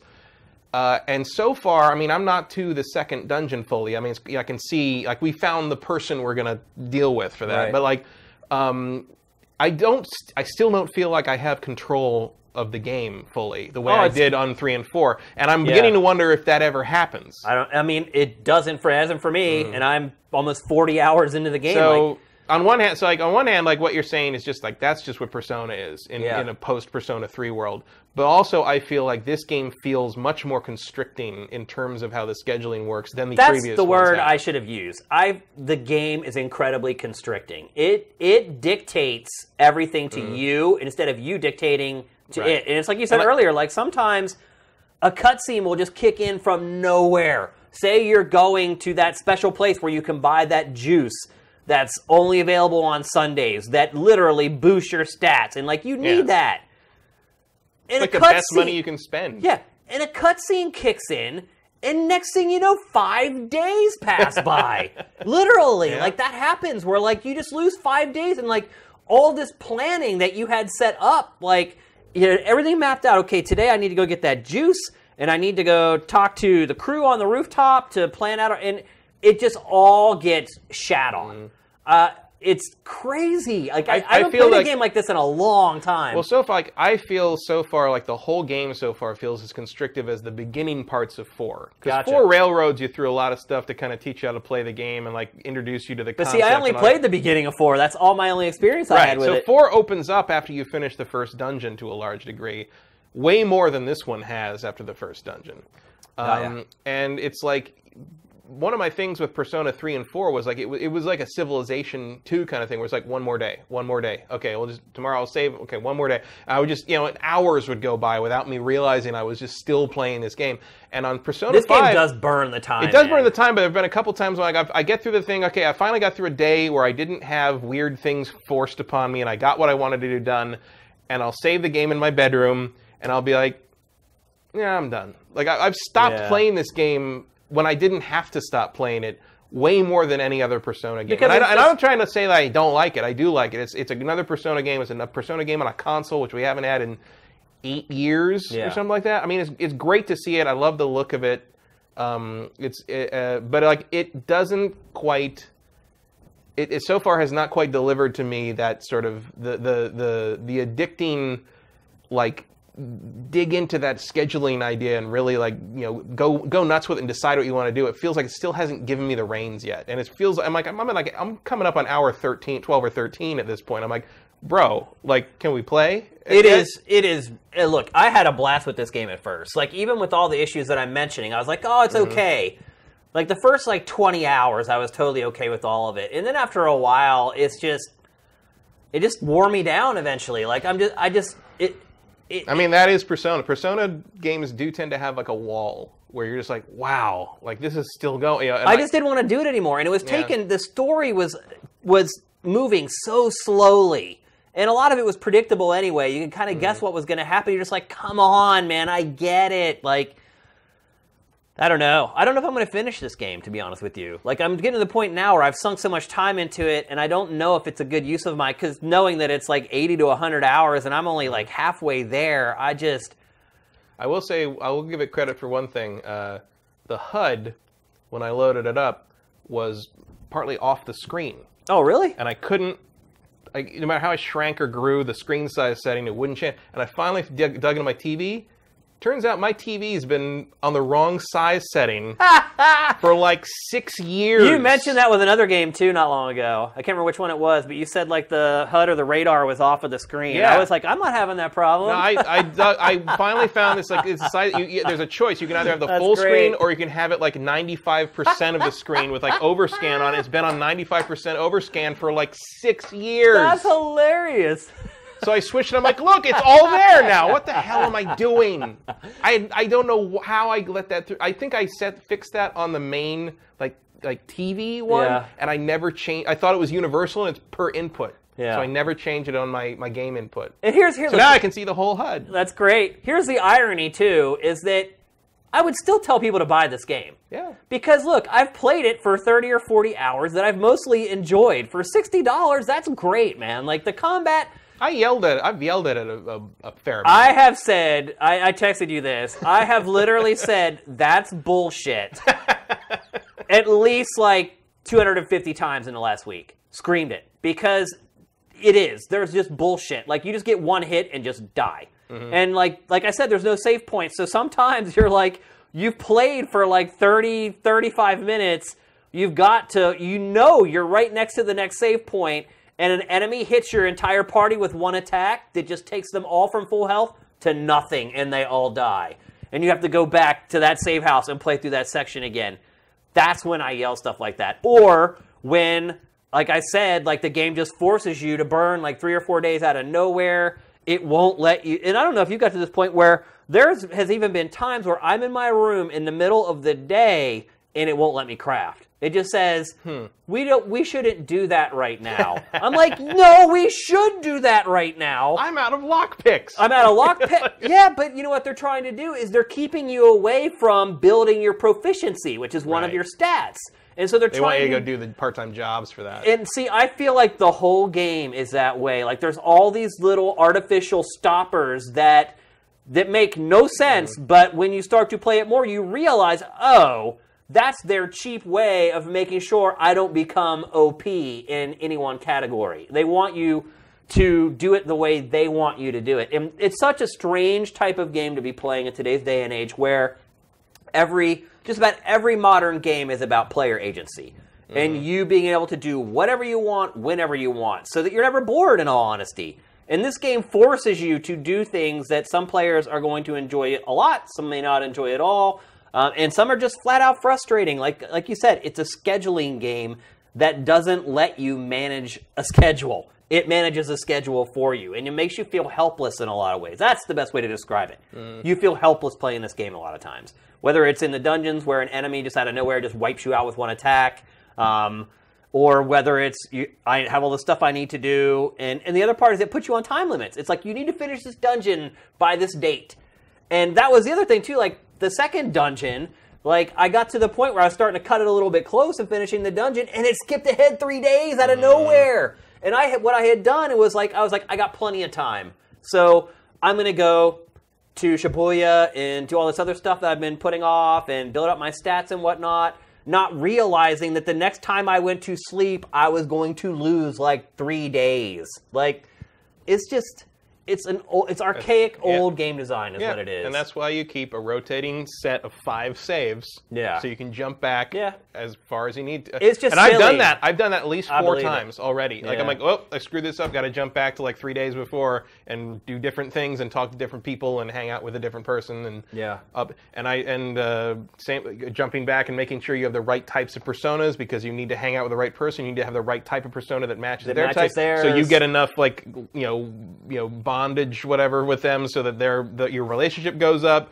And it's just like he's laughing, but actually in this game, bondage is like you Yeah. can use that for 2 different ways. But couple of ways. And look, they don't explain those systems well enough, like the whole merging of the No. personas thing, because they use this language that just doesn't make sense. Right, and that's what I mean by like they assume you've played it before, because it's basically the same Right. as it's always been. Yeah. But I feel like if you've played 3 and 4, any version of 3 and 4, you are at a tremendous advantage compared to someone who has not played Persona until now. Yeah. And the combat's kind of simple. It's like, really, your whole objective is knock down the whole party, do the team attack, or negotiate with them so you can add their persona to your team. Which is fun. I like talking to them, and but once you I like it when out, they beg for their lives. Yeah. But I like that whole part of it too. But after a while, the combat, it starts to get dull because you're just doing the same thing. You're trying to find what their weak spot is. You attack with whatever their weak spot is. They go down. A lot of times, it's the same enemy. It's like 4 of the same enemy, or 2 and 2, or whatever. So you just knock them all down, and then you just trigger the team attack and wipe them out. And it's one of those things that's like really cool and awesome. The first like couple dozen hours you do it, and after a while it just starts to wear thin, and that's kind of where I'm at this point with it. So yeah, I admit, like in the first dungeon, I think by the 2/3 of the way point, I just stopped fighting stuff. Yeah, and just run past it. I snuck through the whole thing, and I mean, and then the game it kind of is built for that. I mean, it does allow you to sneak through stuff. Because you have stealth and you have a cover system, which I think I may have found a cover system worse than Mass Effect Andromeda. Yeah, not tops. It sure doesn't like to let you go where you want to go. Oh, and then trying to get off the cover. Oh, yeah. And see, that's the problem with this game, too, that it screws you. It's like sometimes, like that one elevator part you talked about earlier, the enemy comes down on the elevator, and then the camera flips, and you don't know which way to run. And so the first time that happened, I ran straight into the enemy, and so they get the jump on me and literally wiped out my whole party with one attack. Like if you get ambushed in this, like you're dead. You're all dead. You're dead. Like, just start over. Just reload. Yep. And as soon as there's no way to reload. You have to hit the fast forward thing and let it just kill you. You have to sit and watch the whole. You can't run away from battles in this game. Nope. So even if you know you're going to die, you have to sit and wait for them to completely kill. Like I can go on and on. But the bottom line is that I did really enjoy the game for the first like 25 or 30 hours. And I think for most people who are looking to spend $60 on a video game, that's enough entertainment for $60. Yeah. And at this point in the way the industry is, there just aren't a lot of games like this anymore. No. I mean, the other part of it, too, is it's stylish as hell, man. Like, this game is a masterclass in UI. This game has, and we've seen it, I think we've seen it a couple times in the B-roll, but this game has my favorite JRPG win screen of all time. Yeah. Where it shows the group of them, like, kind of hanging out, and then your character just sort of goes like, "Let's go," and he starts running, and like I think that's the coolest damn thing. Well, if you notice too, whatever the character was that finished off the last enemy is the one that's in the foreground of the shot. Yeah, dude, this game is a masterclass in UI. I mean, the game's graphics technically are not good at all. Like, if I were about on par with like the average JRPG now. The art is great, but technically, I mean, just it's because it also had to be a PS3 game, right? And you can see it. But man, this game shows you how a UI can trick your ass into thinking something is the best looking game ever, man. Like, it is so slick, so cool. And look, I'm a kind of a sucker for street art, graffiti, and that kind of type of stuff, so I probably like it a little more than maybe most do. But man, like, just the presentation in this game is so slick. Yeah, it's real pretty. It's pretty. It's clean. Yep. And it's HD. Runs fine. And it's beautiful. Yeah, I like we're seeing like the anime cutscenes here. These look great too. Yeah, they do. I mean, the Persona games always look great like that for their era. Yeah. So look, I enjoyed what appears to be the first half, I guess, of what the game is. Might not even be that far. Maybe not. But I'm really. You know what day you're on around? I don't remember. Are you what month? You're like in July? I think I'm in September, maybe? September? Okay, you're pretty far. Well, what happens is, eventually, some days start ticking by really quickly. So it's not like you do every day. Right. Like, but 7/7 is like the cutoff for like what Atlas wants you to show in video. Oh, yeah, I'm well past where we didn't even talk about the whole streaming that's a whole different thing. We're running out of time, but man, that is insane. I mean, it's their prerogative. It is. I mean, it's their IP. I don't think that's really very good. Yeah, so some of you maybe don't know. Basically, Atlas, first of all, the sharing is completely disabled. You can't take screenshots. Oh, it doesn't even take screenshots for trophies. Dude, you get a trophy, you know how it always takes? It's black. It's blank. Well, it always pops up a thing that says cannot take screenshot right now, or whatever. So your screenshot for your achievements is a black screen with the little trophy thing on the top left. So you can't share anything just organically through your console. But Atlas is trying to keep people from streaming pretty much anything relevant.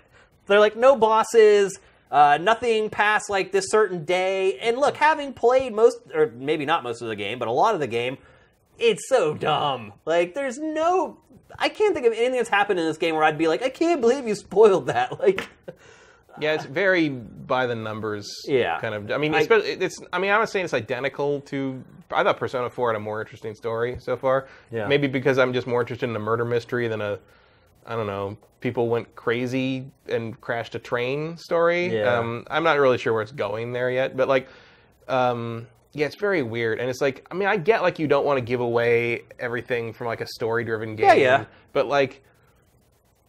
I mean, I understand that, like, I guess, like, this is Atlas Japan, really. Oh, yeah. Because it was the same way in Japan. Well, Atlas US, like, threw Atlas Japan under the bus. Pretty much, yeah. Like, the email that I got, because also, by the way, I got one email with the code, and then the day before the embargo was up for the reviews, I got another one, and that's where all those streaming conditions came out of nowhere. And they called them our masters in Japan. And then at the end they said something about like we're going to continue to try to improve this. Like we'll see what we can work out. Because they know it's a terrible idea. And it's so short-sighted. It's just going to keep the game from selling. This game is like 100 hours long. Yeah. Like, there's no way anyone is going to watch a live stream of this game and be like, that's enough. Like, it's just not going to happen. It's so dumb. But that's Japan, and now there's rumors about Sega with Puyo Puyo Tetris, which I think ultimately ended up not being true. But yeah, I was gonna say, I was like, don't spoil Tetris. Yeah.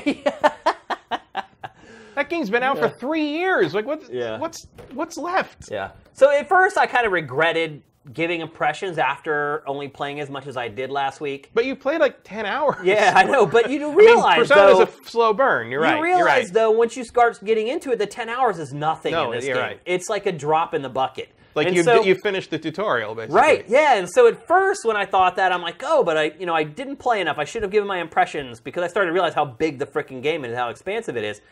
But now that I've played it even more, I'm like, no. Like, it's fine. Like, I still feel okay recommending this game to people to buy. Mm-hmm. It's not, if you don't like JRPGs and turn-based RPGs, it's not going to change your mind. No. Also, like, if you don't like hard game, I mean, even on normal, I find it pretty challenging as these things go. Yeah, because when I got stuck on that one part in the first dungeon, I'm like, am I just like, how do you suck at a turn-based RPG, first of all? I'm like, how's that even possible? But then second of all, I'm like, am I the only one? So I just did a Google search of, like, how hard is Persona 5? So I wanted to figure out if, like, there was something I was missing. Because I was thinking maybe there's a mechanic that I'm just not using or whatever. And I went online, and a lot of people were like, I died. One guy wrote, I never died. I'm just like, you are a liar. There's no way you played this game and didn't die. You just get one hit killed, like, all the time. Like, but so... It was funny. You'd see the thread of, like, all these tough guys. Like, oh, I think I died 4 times. Oh, I think... And I'm just like, dude, are you kidding? And then there'd be the one guy who tells the truth and be like, I died, like, constantly. Like, and there was nothing I could do to stop it. And I'm like, that's me. I'm like, I'm not alone. Okay, I'm not missing anything. So it's been a crazy trip playing this game. It's been a peaks and valleys, highs and lows, like... There are every once in a while there's even some good writing here or there. There's been a couple like quips that were actually really funny where they managed to kind of nail kind of American culture versus Japanese culture. But with there was one because like early somebody spreads rumors when you first arrive at school that like you're the criminal kid and you pull knives on people. Right, so everyone, so you walk around the school and you hear people constantly talking about stuff like that. And at one point I was in like the train station and I was just listening to people talk like and there was just these two people and like they're talking about it's like one of those things where like in JRPGs you have conversations where like the passerby sort of like randomly clue you into like a game mechanic or something like, oh, you could go over here and buy this thing. It's like, oh, okay, that's cool. And then out of nowhere, one of them goes, by the way, did you hear about the new transfer student at the high school who pulls knives on people as a total delinquent? Yeah. And the other person's like, No, why would I know? You know a lot about the high school around here for not living in town. It was like this nice little like reference, like, yeah, why does everybody talk about There's me? little stuff like that here and there, but it's very rare. Very rare. It's played straight for the most part. I think I've chuckled maybe like 5 times out of all the time I've played outside it. of the running gag of a couple things, like the one the blonde guy is kind of the well, they're all stereotypes, yeah. Yeah, but he's the fall guy, basically. Yeah. He's the comedy relief for the most part. And he's not funny at all, by the way. No. His writing is really bad. I do like the cat, though. Yeah. Who's named Morgana, even though it's a boy. Yeah. Okay. Well, actually, I'm not going to spoil anything for you. Yeah, we'll get there. You'll get there, maybe. Someday. But, so initially after I started playing more, I'm like, oh, man, I jumped the gun. I shouldn't have told people to buy the game. But now, I think if you like JRPGs, you should buy it. You'll enjoy it. And you'll definitely get more than your money's worth out of it before you kind of burn out on it. I think everyone's going to burn out at a different level. And some people may make it to the end and never get burned out on it. But no, people play these games over and over and over. I finished 3, and I finished Fez. I didn't finish the PSP version of 3. I did finish the PS2 version of 4, and I finished the Vita version of Golden on easy. I didn't want to go through that again. Yeah, I don't blame you. But yeah, I mean, I think they're enjoyable, and I think it's fun to do things. They're different. It's different. It's definitely different. There's nothing else like it. There really isn't. There's no other game like Persona 5. I will say that 1,000 times, and that's good. It's good to mix it up every once in a while. I mean, there's stuff like like things like, say, I guess Princess Maker and stuff like that, but like not on the production value and the dungeon crawling are just not on the same level as what you get in Persona. And also, like, I like the Personas. I like the weird kind of. I love stuff that kind of deals with like the weird undercurrent of what weird stuff could be happening under the veneer of the city or the civilization or whatever. Yeah. That's why I like Lovecraft. And it's like, well, I think it also captures Japan very well. Yeah, it does. Same thing as like Yakuza, where it's like, it reminds me of being in Japan and seeing all the kind of. Man, I want ramen after playing that game because the blonde kid loves ramen. Like that's what a hangout is, one of those like ramen places like where Sessler used to bring us. And it's like, oh man, like it's so good. All right, let's move on to our trailer of the week. It was not a great week for trailers. However, if you remember, I think it was 3 months ago in our Q&A session, which we're about to get to, so start getting those questions ready. Somebody asked us about arcade basketball games. Mm-hmm. Remember, someone was like, will NBA Street ever come back? And blah, blah, blah. And we said, I believe we both said we doubt it. Probably not, yeah. Because EA's NBA Live series was doing terrible, and, 2K had kind of established itself as It's been a long time since EA Sports big. Yeah, exactly. But we were wrong. Arcade basketball is coming back, and there's a brand new game called NBA Playgrounds, which is a 2-on-2 basketball game. It's about the closest thing I think you're going to get to NBA Jam in 2017. It's coming to PS4, Xbox One, PC, and Switch, and maybe even mobile, actually.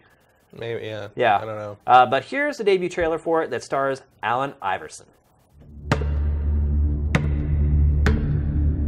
Before the arenas and the crowds and the shoe contracts. Before the private jets and the Ferraris and the fame. Before anyone knew my name, they knew my game. On the playground.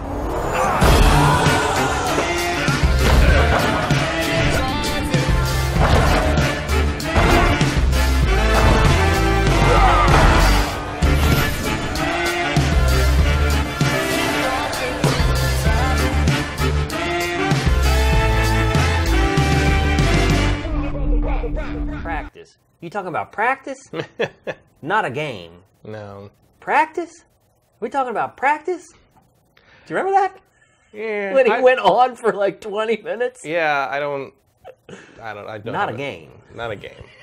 You talking about practice? I'm just like. The thing about like those kind of arcade sports games to me is like none of them have ever felt as good as NBA Jam. No, you're right. They just nailed it the first time, dude. They just totally did. And just playing on an arcade cabinet too. Yeah. Total different experience. The arcade buttons playing that game, like it's It was perfection. You know, and one of the other best things, like, because it was an arcade. And I love the corny art style, too, with the weird, like, pasted-on big heads. Oh, yeah. Like, it's great. Altitude with an attitude. Like, you know, that. And, like, it was at a local arcade where I worked in high school. I was working there because it was also a comic shop. So I spent my afternoons throwing copies of Turok #1 in bags and boards. Yeah. But we had a constant, just vicious competition going on the NBA Jam machine.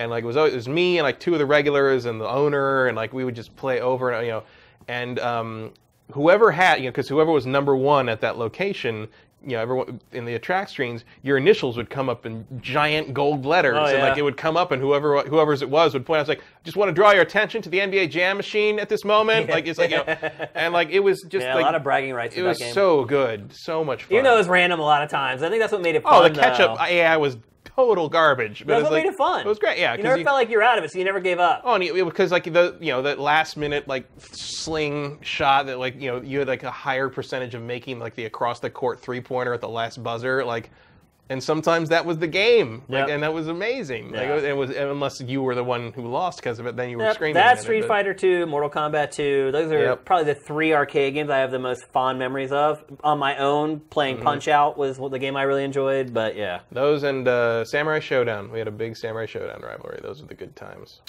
All right, let's get to some questions here. Hippie 2000, what is dungeon crawling?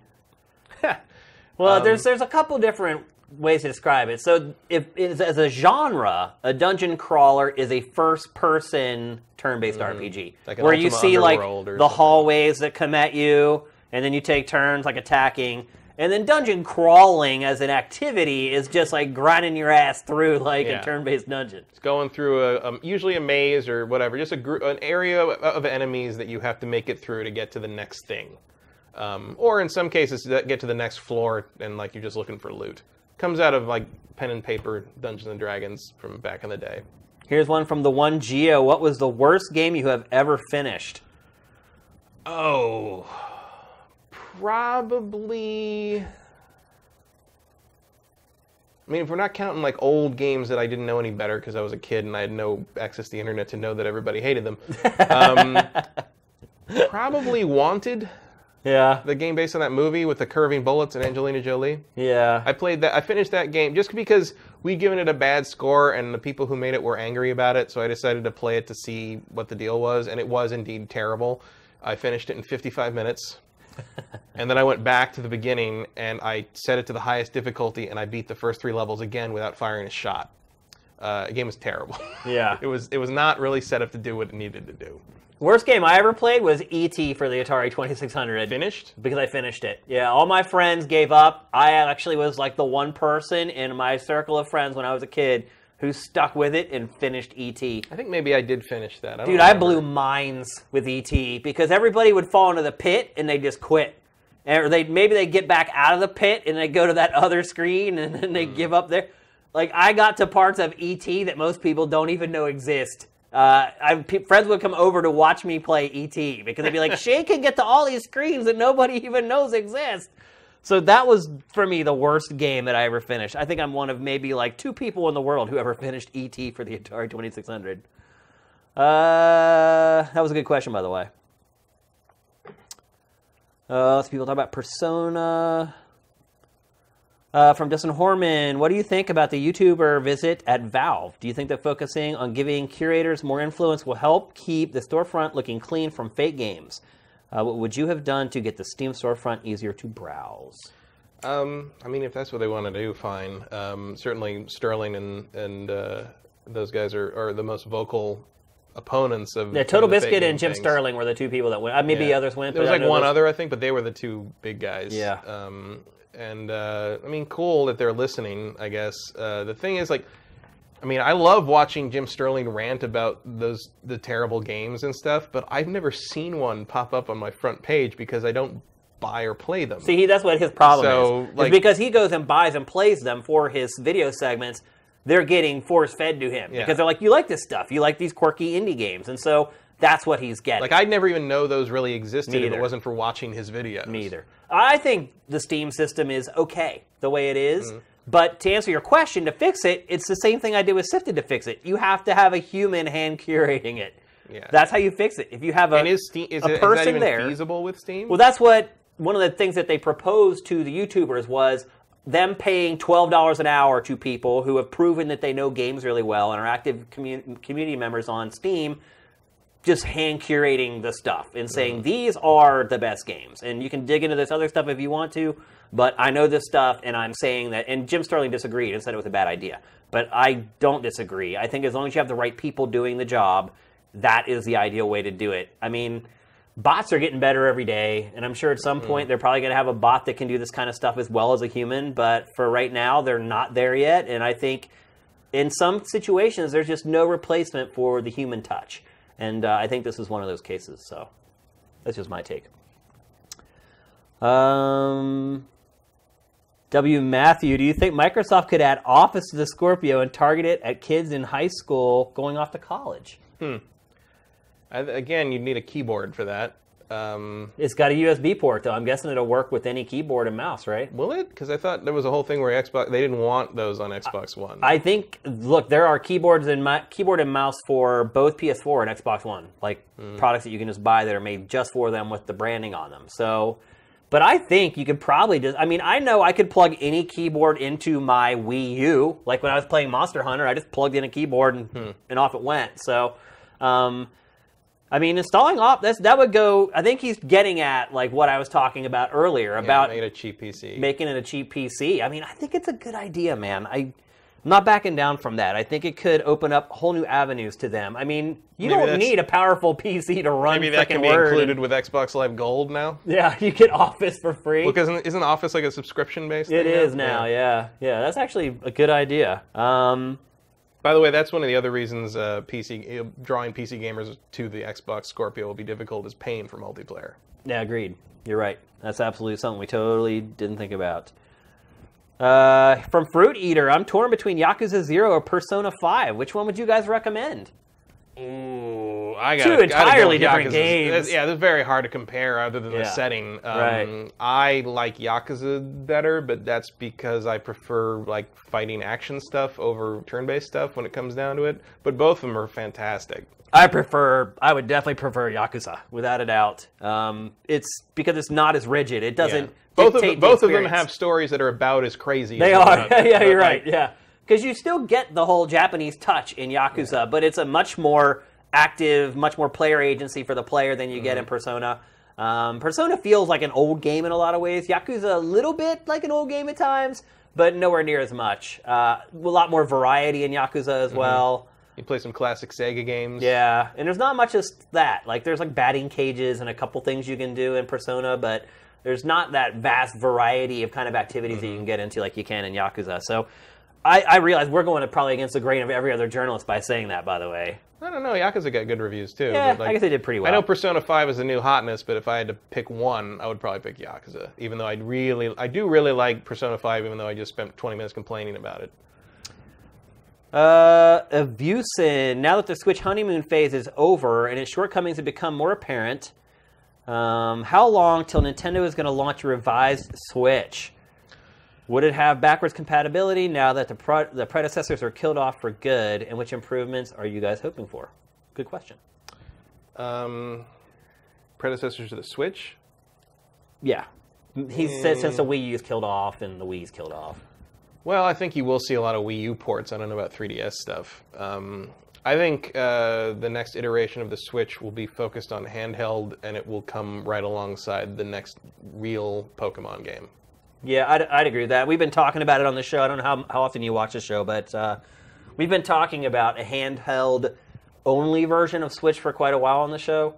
One that you could buy cheaper because you don't have to buy the dock as well. One that won't bend because you don't have to put it in the dock. In the dock, yeah. So it's something that it's kind of been a running dialogue on GameFace for a while now. So I think we're both in agreement that we eventually think we'll see a cheaper version of Switch that just comes without the dock that people are meant to just carry around and use portably. Like I didn't think that. I wouldn't have thought that really before I played more with it because it's called the Switch. The whole point is it jumps between that and that. Well, you can still switch the controllers off. So, but it's become so to me, self-evident that it was always a handheld system that has had the console functionality kind of kludged onto it because they needed a successor for the Wii U, like, now. Yeah. That, like, yeah, I can totally see them sort of reverting back to their old, like, plan for it as a handheld successor in a couple of years. Yeah, I think it'll be at least 2 years, though. I don't think you're going to see that for a while. So if you're holding on... Yeah, unless you're waiting for 2019, I wouldn't hold your breath. Yeah, you may be waiting a while if you're waiting for that day. As far as, like, a different version of the console take on it, I don't know what else you can really do. Obviously, you can make it so the dock doesn't destroy the handheld. Like, I would not be surprised to see a dock revision next year. Yeah. I would maybe even see that by the end of this year, to be honest with you. I mean, I know they swear that they did not pull the dock off their store. It's just sold out. Yeah. But I mean, that thing. Thing needs another pass. It does, and I don't think that they would even like announce it. No, I think somebody quietly somebody would buy a Switch at a store, bring it home, and be like, "My dock's different," and then go online and be like, "My dock's different." Put a photo up, and then we all cover it, and then we talk about it on GameFace, and then you ask a question about it at the end of GameFace. Next, lots of questions. The Legacy, what are your thoughts on Yooka-Laylee? I have not played it yet, but I am so devastated over the scores so far.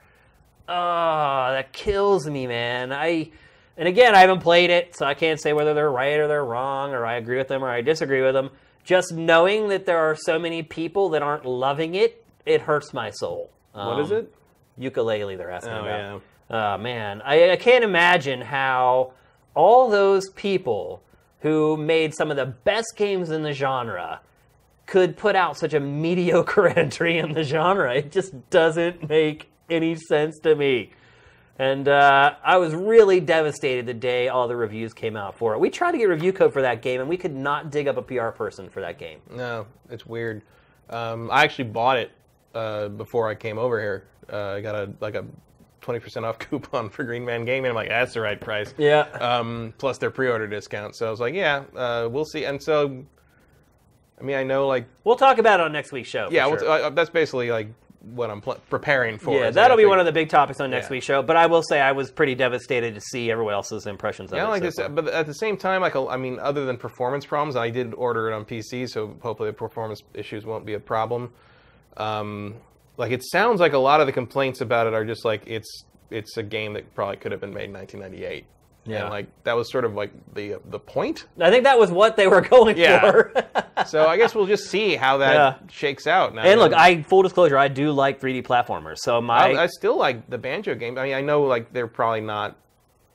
You know, there's a lot of nostalgia happening there when I boot up a Banjo game and hear the music again, and but so I'm interested to I'm very interested. I'm very interested to see what playing one of those games without that attached to it is going to be like. Yeah. So we'll see. Here's one from J. Reed Vic. Sterling didn't like it. But yeah, definitely not. A 2. J. Reed Vic 7 comment for Shane. Sea of Thieves is good. I've played it twice under NDA. The most recent last weekend. So thank you. You gave me a little glimmer of hope. 1, that you're saying it's good, but 2, that you just played it last weekend, which means that it's in beta or alpha or something like that you're involved with. So thank you. Appreciate those words, and it's a good thing you're under a pseudonym on Twitch. Yeah. We'll just say that it was Michael Vick. Yeah. I'm assuming you're a Michael Vick fan. Vic 7, I'm guessing that's what that is. Cheater Hater does make a good point. I'm worried that Yooka-Laylee sounds more like Tooie than Kazooie. That is kind of what I'm getting from it. Yeah, that's true. Yeah, because people were complaining, like Jim Sterling complained about the overworld. Yeah. He's like, but I just don't know where to go because it's not giving and telling where. That's Banjo. Yeah, that's the way Banjo is. Banjo-Tooie was like, where am I? Like, and where do I go? Yeah. It's like, that's exactly how it was. Yeah. Killzone 310. Shane, have you ever been involved in any street racing? You look the type. I don't even know what that means.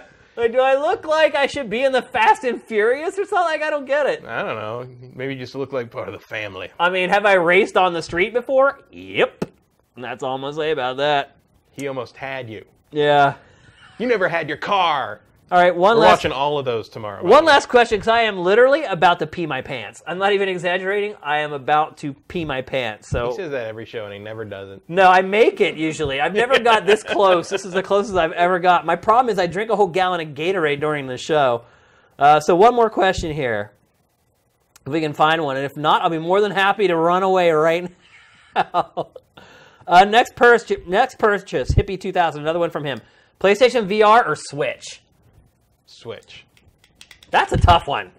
That is a really tough one. Well, considering I bought both, I feel like what's coming later this year for the Switch is going to be better than whatever's coming for PlayStation VR. Yeah, but the experience on PlayStation VR is so different. Oh, for sure. That's a really good question, by the way. Also the Switch is $100 cheaper, and I'll go Switch too, just because I know I'm going to get hundreds and hundreds of hours out of it. I mean, not that I'm not looking forward to Star Trek next month if it makes it. Yeah. This time. Yeah. But I just think the Switch is a stronger bet this year. I'll go Switch too. And that's it for GameFace episode 82. I'm going to run to the bathroom. GameFace is up and out.